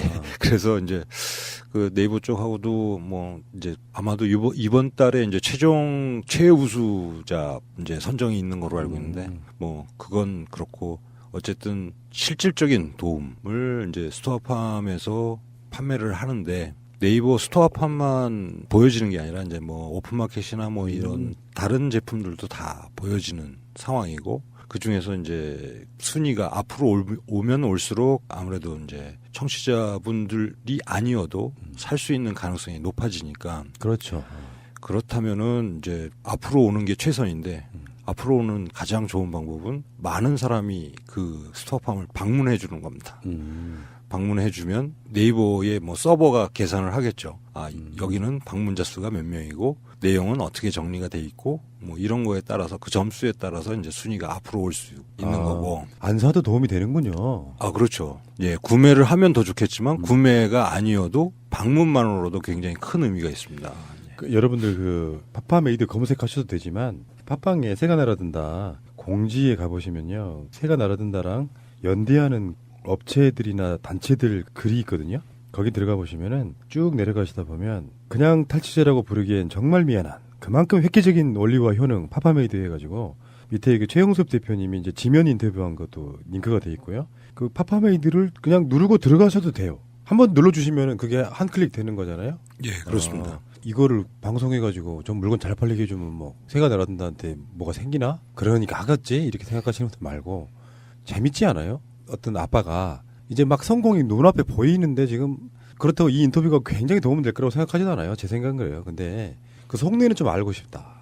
돈이 더 들어가는 것도 아닌데 이런 분들 인터뷰 한번 해서 팟빵메이드라는 걸 좀 더 알리는 방법도 있고 이게 결합해서 도와줄 수 있는 분도 저는 있을 거라고 생각해요. 어떤 기술력이나 등등등 해서 팟빵메이드가 탈취제라고 하는 그 시장에서 새로운 뭔가를 좀 쌓았으면 좋겠다. 그래서 탈취제하면 팟빵메이드를 떠올릴 수 있을 만큼의 인지도가 생기고 오히려 나중에 이제 유사 상표들이 막 쏟아져 나와도 원조로서의 그 위험, 저는 그 정도까지 좀 한번 생각을 한번 해보거든요. 유사 상표, 유사 제품이 나오기를 학수고대하고 있습니다. 그러니까요. 예. 그 한국은 특성이 그런 거 아니에요. 뭐 지금 제일 유명한 후라보노껌 이런 거. 그러니까 하나가 잘 팔리면 모든 데 다 나오는 뭐 이런 방식인데 파파메이드가 탈취제 시장에서 가장 대표적인 상품이었으면 좋겠다 생각이 들고요. 말씀 듣자면 끝도 끝도 없겠지만 오늘 인터뷰는 이제 이 정도 선에서 좀 마무리하고 방송 출연한다고 하니까 꼭 이 말을 해야겠다 싶었던 거 못하신 말씀을 할 기회를 드리고요. 좀 전에 그 푸나님이 말씀하셨던 성공이 눈앞에 있는데 빨리 하고 싶은데 사실 맞습니다. 맞는데 빨리 하는 것도 중요하고 잘 하는 것도 중요한데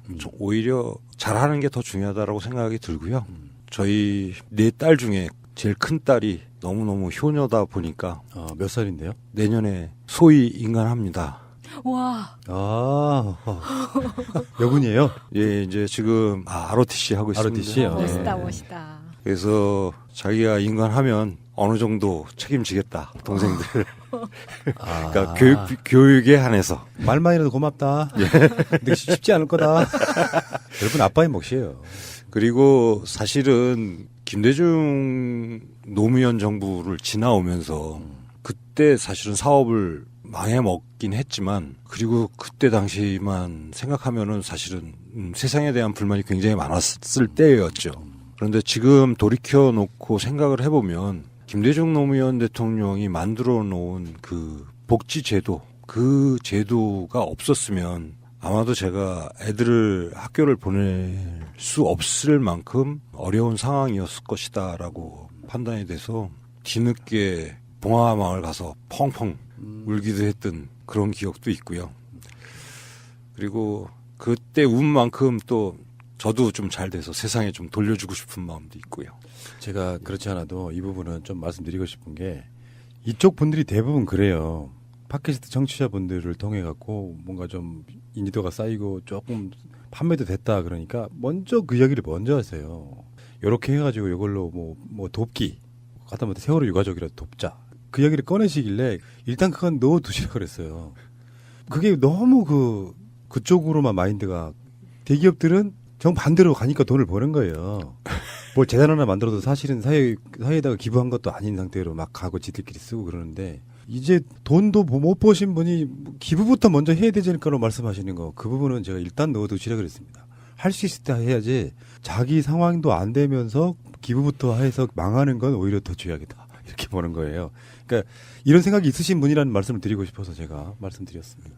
그동안 사실은 저희가 제품을 다 만들어 놓으면 많은 유통업자들이 저희 제품을 자기가 다 팔아줄 것처럼 그렇게 얘기했었습니다. 근데 실제로 제품이 나오고 나니까 누구도 쳐다보지 않더라고요. 그래서 왜 안 팔고 있느냐라고 했더니 뭐 광고도 해야 되고 홍보도 해야 되고 그런 이제 유통하는 사람들이 그런 얘기를 하길래 제가 좀 화가 많이 났습니다. 그러면 도대체 당신들은 하는 일이 뭐냐? 다 만들어 놓은 제품 광고도 해주고 뭐 홍보도 해주고 그러면은 뭐 자릿세만 받는 거냐? 그래서 굉장히 화가 많이 났고 그런 가운데서 그렇다면 이제 스스로 커야 된다라는 생각을 하게 됐고요.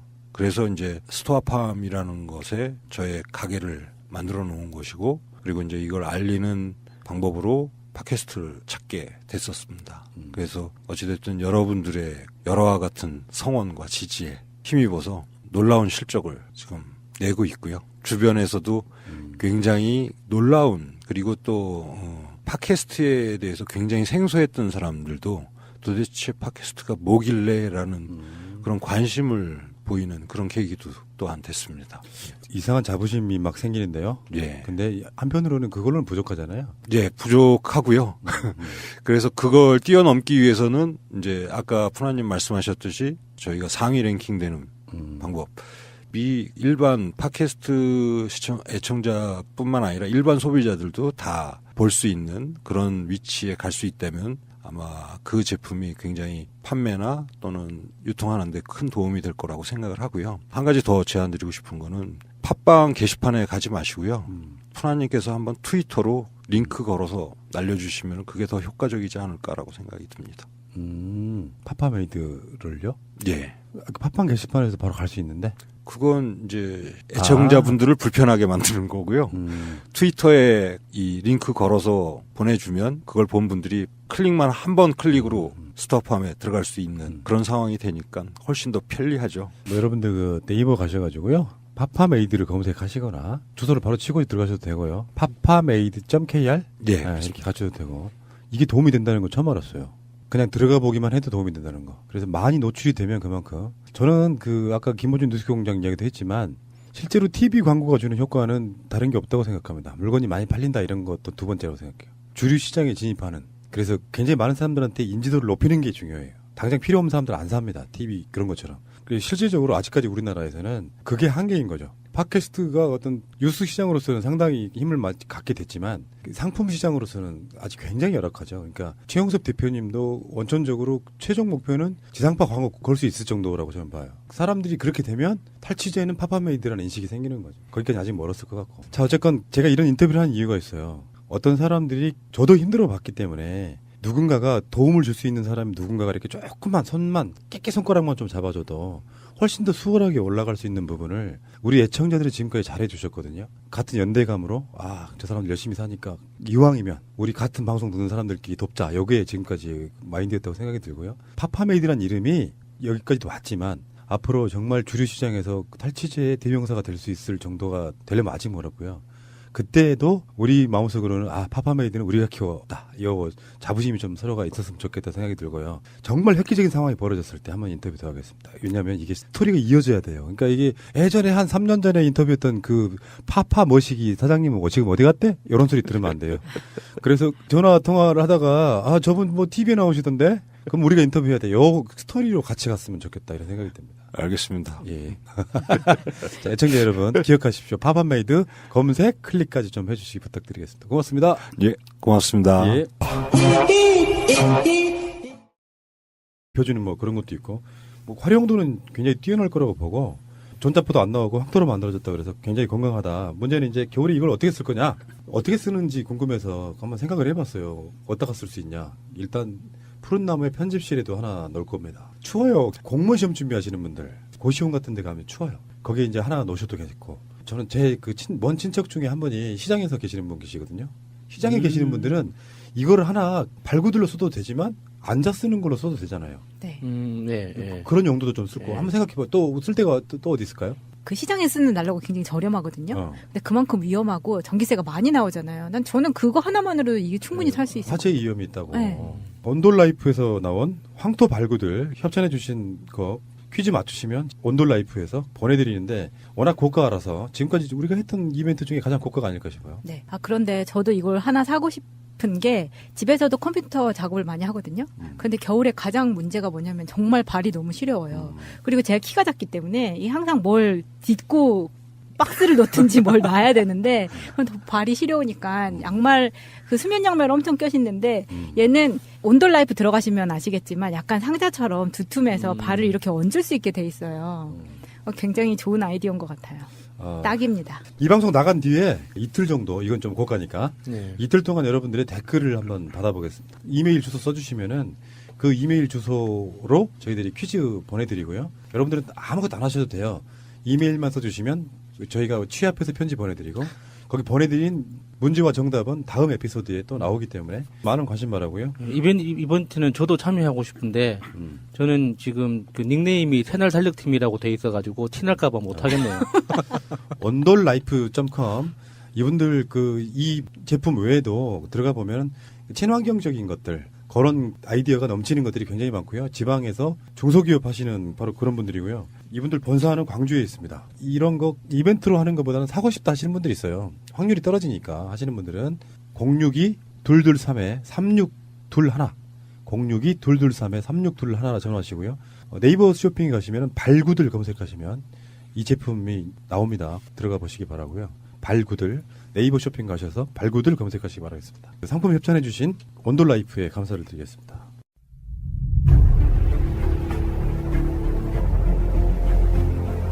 국민들은 국가의 존재 이유가 무엇이냐고 물었습니다. 어려울 때 국가가 든든하게 지켜주고 있다는 믿음을 주어야 한다. 그것이 국가의 존재 이유입니다. 민주당 적폐 현황 문건이라는 게 있습니다. 민주당 정책위원회가 지난주에 소속 의원들에게 배포한 국정감사에서 제기된 적폐 현황 이 문건이 있는데 여기에 전 분야에 걸쳐가지고 73건의 적폐를 규정해놨는데요. 여기에 대해서 조선일보가 뜬금없이 공격을 시작해요. 조선일보 사설을 보면은 한번 읽어주실래요? 문건은 검찰, 감사원을 총동원한다는 내용을 노골적으로 담고 있습니다.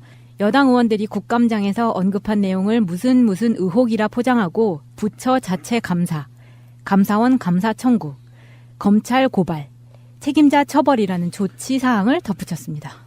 2014년 한미 9차 방위부 분담금 협상, 2015년 한일 위안부 합의, 2016년 개성공단 폐쇄 같은 외교 안보상의 결정도 적폐로 몰아 진상조사와 국회 청문회 등을 하겠다고 했습니다. 국정을 책임진 여당이 그렇게 나왔을 때 한미, 한일 관계, 대북 제재에 어떤 영향을 미칠지 과연 알고서는 그러는지 모르겠다라고 얘기했습니다. 그 외에도 이제 민주당의 적폐 현황 문건에 대한 공격을 사설의 제목이 돈 없는 정치 공격이에요. 반사. 예. 조선일보는 그런 스탠스 같지 않아요? 박근혜는 이미 무너진 정권이고 자기도 한 숟가락 얹었잖아요. 국정농단 때. 근데 이명박은 지키고 싶은 거죠. 근데 그건 뭐 이유는 뭐 여러 가지가 있을 수 있는데 일단 이명박까지 몰락을 하게 된다면 사실 그쪽 수구 세력들의 본진은 완전히 초토화되는 그래서 재기하기 힘들 정도의 상황일 것 같고 두 번째는 조선일보만 해도요. 이명박 정권 때 얻은 최고의 수혜가 바로 종편이죠. 종편. 그런 지점에서 이명박을 좀 지키고 싶어하는 심리가 있는 게 아닌가. 네, 조선일보가 이게 정말 쫄았구나라고 느꼈던 게 이 조선일보 사설을 보고 궁금해가지고 적폐 현황 문건이라는 거를 찾아서 한번 읽어봤거든요. 내용이 좀 길기는 한데 이거를 적폐 문건이라고 공식적으로 발표한 게 아니더라고요. 그러니까 적폐청산 민주당 적폐청산위원회에서 각 그 상임위별 의원실에서 제기한 그 질의서들을 다 한데 모은 다음에 그거를 그냥 제목별로 다시 분류해 놓아서 민주당 의원들한테 다시 배포한 거죠. 서류 문건의 제목이 그냥 국정감사에서 제기된 적폐 현황이에요. 예. 뭐뭐뭐 하자는 문건도 아니고 이게 나온 게 2017년 11월 9일에 나온 거. 꼭 알아야 할 어제의 뉴스.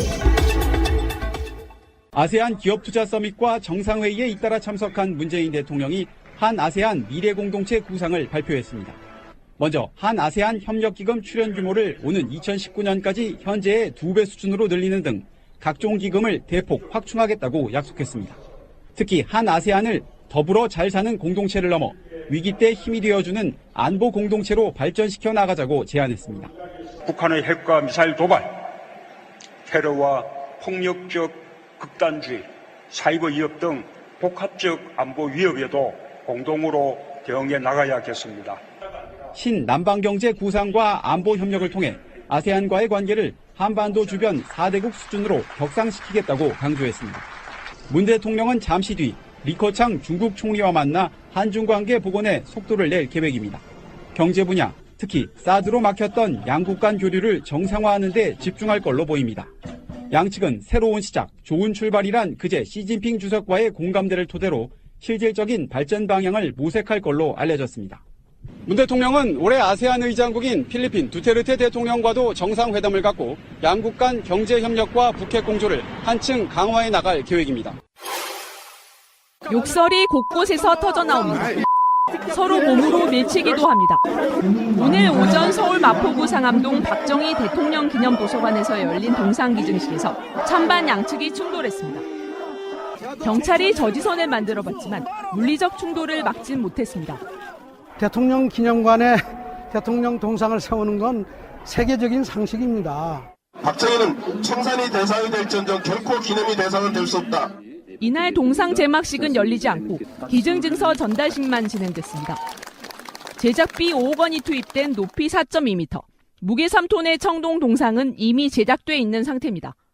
동상 그 기증한 분은 내 이름을 다시 말아놨죠. 16억에 성. 하지만 서울시 소유인 기념관 부지에 조형물을 세우려면 서울시 심의를 거쳐야 한다는 지적에 따라 실물 없이 증서만 기증한 겁니다. 동상 건립 추진 모임 측은 앞서 세종대로와 테헤란로 무역회관, 용산 전쟁기념관 등도 동상 건립 후보지로 검토했지만 무산됐습니다. 재단 측은 서울시 심의를 받겠다는 입장이지만 찬반 양측 입장이 팽팽히 맞서고 있어 논란은 계속될 전망입니다. MBC 대주주인 방송문화진흥회가 오늘 김장겸 MBC 사장 해임을 결정했습니다. 여의도 방문진에서 열린 제8차 임시이사회에는 이완기 이사장을 포함해 여권 추천이사 5명과 김광동 야권 추천이사가 참석했습니다. 무기명 비밀투표로 진행된 표결에서 총 제적이사 9명 중 참석이사 6명 가운데 찬성 5표, 기권 1표로 해임안 건이 가결됐습니다. 이 투표 결과에 따라서 김장겸 대표이사의 해임을 결의했습니다. 해임 사유는 방송의 공정성, 공익성 훼손과 부당 노동행위 실행 등 7가지로 이사회에서 사장 해임이 결정된 건 김재철 사장에 이어 두 번째입니다. MBC 주주인 박문진과 정수장학회는 오후 늦게 주주총회를 열어 사장 해임을 최종 확정했고 당분간 백종문 부사장이 사장 직무를 대신 수행합니다. 71일째 파업 중인 MBC 노조는 김 사장 해임안 결의를 환영하며 이르면 15일 파업을 중단할 계획이라고 밝혔습니다. 다시 예전처럼 국민의 신뢰를 받는 제대로 된 공영방송의 역할을 할 수 있는 첫 단추가 끼워졌다고 생각합니다. 한편 김장겸 사장은 해임안 의결 직후 자료를 내고 권력으로부터 MBC 독립을 끝까지 지켜내지 못해 송구하다는 입장을 밝혔습니다. 방송 중간에 좋아요를 눌러주시면 새날팀들에게 큰 힘이 됩니다. 미리 감사합니다. 트위터가 진짜 언론입니다.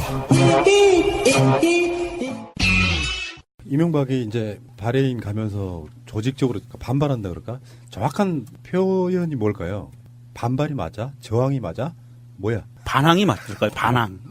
짜증. 뭐 짜증이라고 하면 아무 일도 아닌 것 같다. 소소한 일 같다. 발악. 네. 근데 사실은 이게 여러 가지 이제 언론의 효과라는 게 있잖아요. 네. 언론의 효과는 제가 방송으로 예전에 그런 말씀 한번 드린 적이 있는데 대대적으로 언론이 나서면 수사기관보다 훨씬 더 강한 것들이 나와요. 그러니까 언론이 취재를 해가지고 같이 합세해줘서 무너뜨린 정권이 바로 박근혜 정부예요. 언론이 나서서 대대적으로 거기 합세해가지고 수사기관이 홀로 한다는 건 굉장히 어려운 일이죠.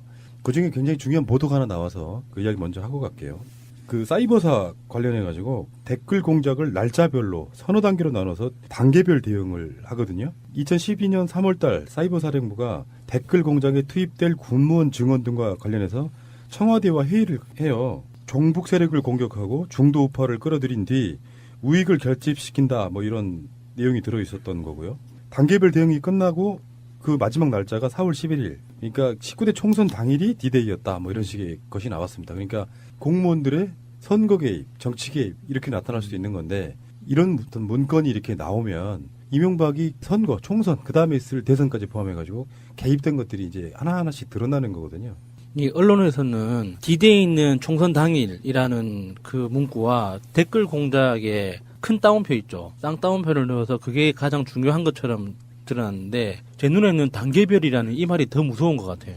이 범죄성을 확실하게 보여주는 그 표현인 것 같은데 이게 청와대를 비롯한 이 핵심 수뇌부의 승인이 없이는 단계별로 진행한다는 건 불가능하거든요. 일회성이 아니라는 거잖아요. 그 훨씬 전부터 기획이 돼 있었고 각 수뇌부 이하 모든 지휘부별로 이미 이 작전에 대해서 이해하고 승인을 했기 때문에 장기간에 걸쳐서 작전이 수행했다는 거기 때문에 이 단계별이라는 말이 더 무서운 것 같아요.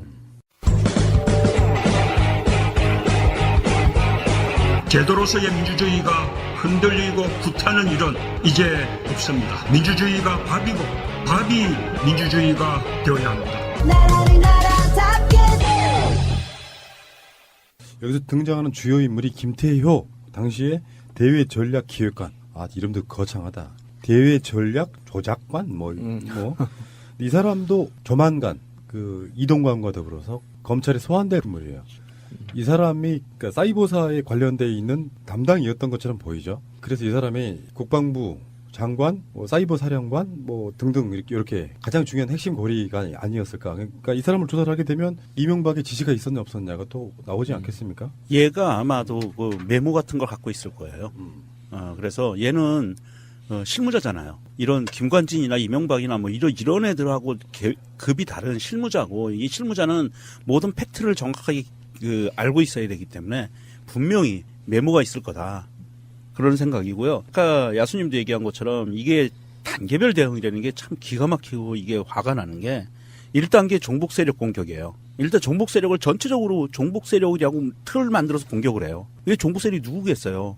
민주당을 종북 세력으로 공격한 거예요. 그리고 중도 우파를 선점해서 사이버전을 통해서 중도 우파를 선점해서 우리의 지지 그룹을 만든 다음에 우익 세력을 완전히 결집시키고 4.11 총선이 D-Day예요. 그러니까 지금 단계별이 이렇게 나가는 거거든요. 얘네들이 이거를 트위터나 모든 그 언론사 댓글 이런 거를 통해서 이거를 시도하고 사실은 어느 정도 성공했다는 거예요, 얘네들이. 이게 이 계획이 아마도 그 다음 총선 이후에 대선까지 계속 밀고 갔을 거고요. 지난 총선에서도 아마 이거를 기획을 했었을 거예요.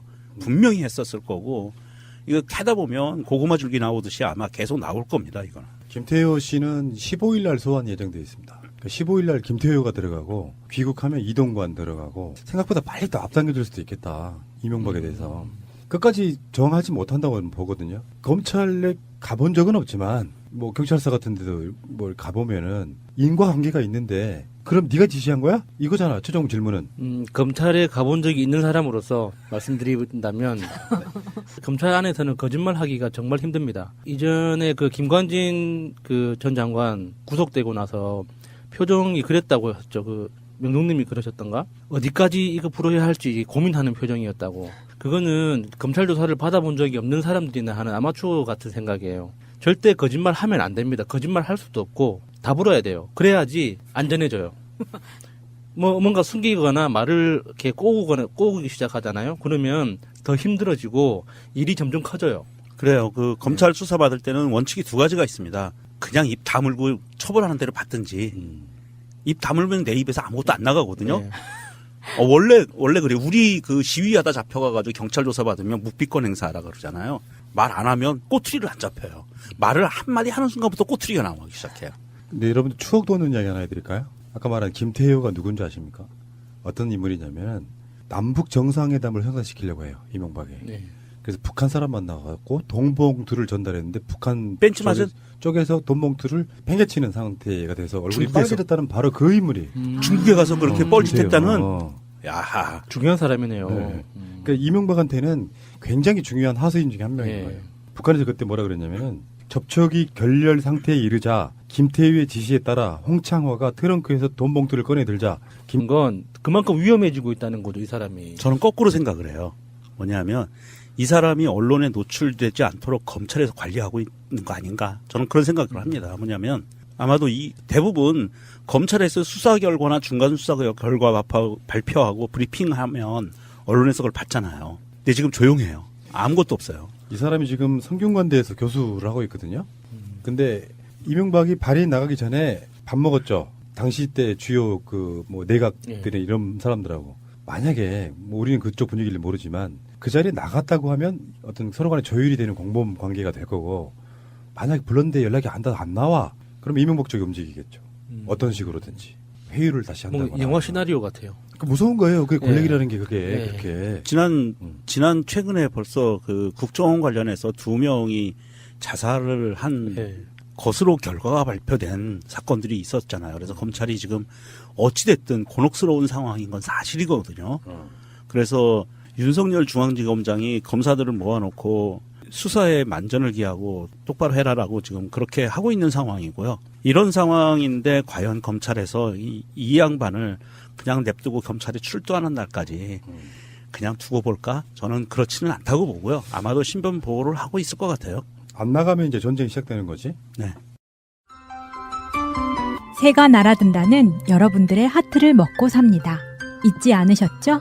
에피소드 제목을 누르고 플레이가 되면 오른쪽 위에 하트를 꾹 눌러주세요. 오늘도 감사합니다. 더 많은 분들이 들을 수 있도록 하트 꼭 눌러주세요. 이벤트 하나 할게요. 난 이 이벤트 할 때가 제일 즐겁습니다. 팟캐스트에서 이런 이벤트를 이렇게 주기적으로 하는 방송이 있었나요? 이런 건 이제 누이 좋고 매부 좋고라고 하는데 짧게 할게요. 예청자 여러분 좀 기다려 주시고요. 황토 발구들이라고 혹시 들어보신 적 있어요? 황토 발구들? 딱 그 말을 들으면 어떤 느낌이세요? 발난로? 발음이 너무 어렵네. 발을 위한 구들장. 예, 발난로라고 이렇게 그 오픈마켓에서 검색하면 정말 제품이 많아요. 이 뭐 USB형도 있고 뭐 전열형도 있고 그냥 털신 같은 것들도 있고 딱 발 구들이라고 하면 이제 이렇게 발을 위한 조그마한 구들장 그런 거. 원돌 라이프라고요. 원돌 라이프라는 회사 여기서 이제 발구들을 협찬해 주셨는데 황토 발구들 그러니까 전기 열선이나 원수를 사용하지 않고 히트 파이프의 증기열로 황토를 데우는 난방 기술을 채용해서 전자파 걱정도 없고요. 고효율의 난방을 할 수 있는 특허 기술이 됩니다. 그 특허 제 1578905호 이건데 이게 시중에서 파는 전기 히터 있죠. 지금 우리 녹음실에도 전기 히터 많이 있거든요. 네. 요것이 한 대 소비 전력으로 이 발구들 10대를 같이 할 정도로 이제 절전형이라고 보시면 되고 여기 이제 황토를 사용했기 때문에 열선을 사용한 제품과는 확연히 좀 다르고요. 전자파도 발생하지 않는답니다. 그리고 원적 개선이 뼛속까지 침투해서 포근하고 쾌적한 열감을 제공하는 바로 그런 발구들인데 이걸 협찬해 주셨어요. 근데 이게 고가예요. 여러분들 깜짝 놀라실 거야. 이게 종류가 두 가지가 있는데 하나는 짧은 거, 그러니까 딱 발 정도만 눕히는 게 있고 개인용. 네.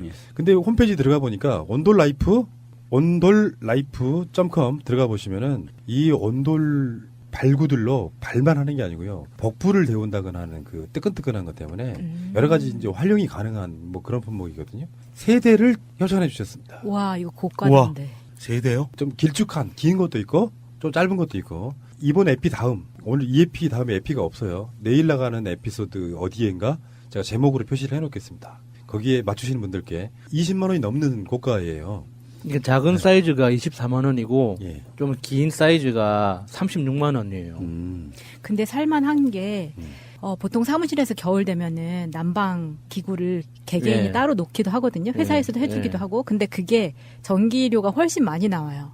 그리고 화재의 위험성도 있거든요. 그러니까 이게 온도가 조절이 안 되니까 어떨 때는 발이 너무 뜨겁고 이럴 경우가 있는데. 네, 저도 그 열풍기 있죠. 이게 네. 따뜻한 바람 나오는 거, 조그만한 거.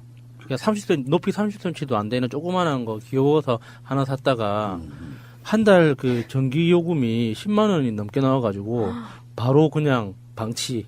차라리 그냥 시린발로 지내자 싶어가지고. 그러니까 전기 히터가 에어컨이라면 네. 요거는 똑같은 성능인데 선풍기 정도의 전기밖에 안 먹는다 이런 네. 거고요. 네. 스위치 올리고 발을 이렇게 대고 있거나 배를 대고 있거나 하면 되는 거잖아요. 그 홈페이지에 보니까 여성분이 앉아 계신 것도 있어요. 사진이. 이거 괜찮을 것 같아요. 겨울에. 그 여자분들 좌욕 뭐 이런 게 있거든요. 네. 특히 이제 뭐 임신하셔가지고 나중에 이렇게 아이 낳고 나면은 그런 식으로 이렇게 김태윤은 그것을 받아 우리 손에 쥐어주려고 하였다. 북한 쪽 말이에요. 우리가 즉시 쳐던지자 김태윤은 얼굴이 벌개져 안절부절 못하였으며 쳐던지자. 네. 홍창화는 어색한 동작으로 트렁크에 황급히 돈 봉투를 걷어놓고 우리 대표들에게 작별 인사도 제대로 하지 못했다. 그게 혹시 몇 년도예요? 2011년입니다. 그 북한 사람들이니까 이게 돈봉투라고 했을 텐데 이게 우리나라 사람들이 표현했으면 돈봉투가 아니라 돈 가방 내지는 뭐 007 가방 뭐 이런 얘기를 했을 거예요. 근데 돈 봉투를 건넸다는 것 자체가 그 북한 사람들한테는 굉장히 모욕적으로 느껴졌을 거예요. 자본주의 문화가 뿌리 박힌 한국 사회에서는 돈 봉투라는 그게 어떤 여러 가지 의미를 담고 있잖아요. 경제적 이익, 그 단편적인 경제적 이익뿐만 아니라 여러 가지 의미를 담고 있는 거여서 어떤 설득의 도구가 될 수 있지만 이 돈이 이 중심이 아닌 북한의 입장에서 보면 자기를 굉장히 정신이 없는 어떤 신념이나 정치적 신념이 없는 그냥 나부랭이로 취급하는 굉장히 모욕적으로 느꼈을 수도 있어요. 천안함 사건. 북한 니들이 했다고 해줘. 했다고 해줘. 예. 이 김태효가 또 한 큰 일이 있죠. 한일 군사협정. 얘는 정말 핵심 중에 핵심이네요. 김태효도 들어가면 나오기가 힘들 것 같은 어떤 여러 가지 상황들이 있죠. 그러니까 네가 했다는 거지 그거잖아. 예. 사이버사 관련해서 주요 담당자였던 거거든요. 이명박이 다 뭐 개인적으로 만날 수는 없으니까 때로는 어떤 사안들을 챙길 때 김태효를 중심으로 해서 이제 갈무리가 되고 때로는 직접 만나기도 하고 그런 관계였을 거라고 보는 거죠. 김태효는 빠져나오기 힘들 것 같죠. 얘는 정말 들어가서 다 불어야 돼요. 나 같으면 불어. 그러면 불고 몇 년 그냥 살고 나오는 게 낫지. 자기가 무슨 그 권력의 핵심이었던 양 착각하는 순간 얘는 가기 시작해요. 내가 어느 정도 또 안고 가야지. 이러면 아주 박살납니다. 이분이 지금 현재 상태로는 가장 위험해 보이네요. 빨리 신병 확보를 해야 그러니까 돼요. 이분이 만약에 사실대로 다 불기 시작하면 김관진을 비롯한 그 고위 수뇌부 조사, 대면 조사를 다시 해야 되는 거거든요. 이 사람 이야기에 따라서. 그러면은 이제 김태호가 검찰에 수사받으러 나가서 아마 긴급 체포 형식으로 검찰이 신병 확보를 하지 않을까 좀 바람도 있어요. 이 워낙에 이상한 죽음들이 많아서 이 신병 확보는 꼭 반드시 해야 됩니다. 이런 중요한 사람은 신병 확보하고 구속영장 청구하고 이렇게 들어가야 정상인 것 같습니다. 예. 잠시 후에 계속하겠습니다. 자, 아까 김태우 이야기를 조금만 더 하면은 이명박이 정권을 잡고 나서 노무현 대통령이 그렇게 부러웠을까 이런 생각이 해보는 그런 부분이잖아요. 사실은 지금 사드 문제까지 연결돼 있는 부분이 사실 이명박으로부터 시작하는 거거든요. 김대중 노무현 대통령이 만들어놓은 햇볕 정책의 어떤 그 흐름 속에 북한과의 관계를 완전히 단절하게 되는 사건이 바로 천안함 사건이거든요. 근데 그렇죠. 지금도 우리는 천안함 사건에 대해서 조작일 가능성이 높다. 여러 가지 의문점들이 수도 없이 나왔잖아요. 예, 의혹이 너무 많아요. 그 상황에서 그 당시, 그러니까 2011년 당시에 이명박 정권에서 나온 북한에 제안했던 게 이런 거였다는 거예요. 천안함 침몰 사건과 연평도 포격 사건에 대하여 더 이상 거론하지 않겠으니 재발 정상회담을 위한 비밀 접촉을 가지자. 그래서 거듭 간청해서 만났다는 거예요. 그게 왜 그러는지는 모르겠어요. 그냥 계승하면 되잖아. 그러니까 지금 현재 사실은 사드 문제도 이명박의 나비 효과에 다름 아닌 거죠. 엄밀히 따지면은. 김태효가 자발적으로 했겠냐고요. 김태효는 어떤 의미에서 보면 박근혜에게 있어서 안봉근, 이재만 정도 되는 인물이라고 봐야겠죠. 이 사람이 67년생인가 그래요. 김태효가. 그러니까 2011년 정도 되면 40대 초반 정도밖에 안 됩니다. 40대 초중반. 이야, 그 자부심 쩔었겠네요. 네. 그래서 밖에 많이 알려지진 않았지만 내부적 실세. 그런 사람이 이제 사이버 사령부에 관련해서 담당자였다고 하니까 정말 저는 기대가 아주 만반하는. 아직 살 날이 기니까. 그렇지. 예, 이게 뭐 며칠 안 남았으면 그냥 대충 뭉갤 텐데 앞으로 창창한 인생이 남아 있으니까 더 남아 있는 인생을 잘 살기 위해서는 빨리 그 지나간 과오를 속죄하고 처벌받고. 아니, 이분은 정말 역사적인 어떤 기여를 할 수 있는 분이에요. 그러니까. 그렇죠. 큰 기여를 할 수 있는 분인데. 근데 이분 자체가 언론상에 나타나지 않고 있거든요, 지금. 언론 플레이 자체가 안 해. 어떤 상황인지 모르겠네. 그러니까 유명해지는 거를 싫어하는 거죠. 나 솔직히 말해 좀 무서워지려고 그러는데 김태효가 15일 날 검찰에 출두하잖아요. 그 전에 번개탄이면 어떻게 되냐고. 그러니까 그 전에 유명해져야 된다니까요. 유명해질수록 안전해지잖아요. 그러니까 주진우 기자도 그렇고 김호준 씨도 그렇고 그 자기들 전략이 그거였잖아요. 최대한 많이 알려야지, 많이 드러나야지 안전해지기 때문에 열심히 그 언론 활동을 했던 건데, 정말 이렇게 전체 사건 맥락에서 이분이 정말 너무 많은 그물 같은 정보를 가지고 있는 사람이잖아요. 한 번에 다 잡을 수 있는 그물을 가지고 있는 사람인데, 이 사람이 언론에 이렇게 유명해지지 않도록 뭔가 조정이 되고 있다는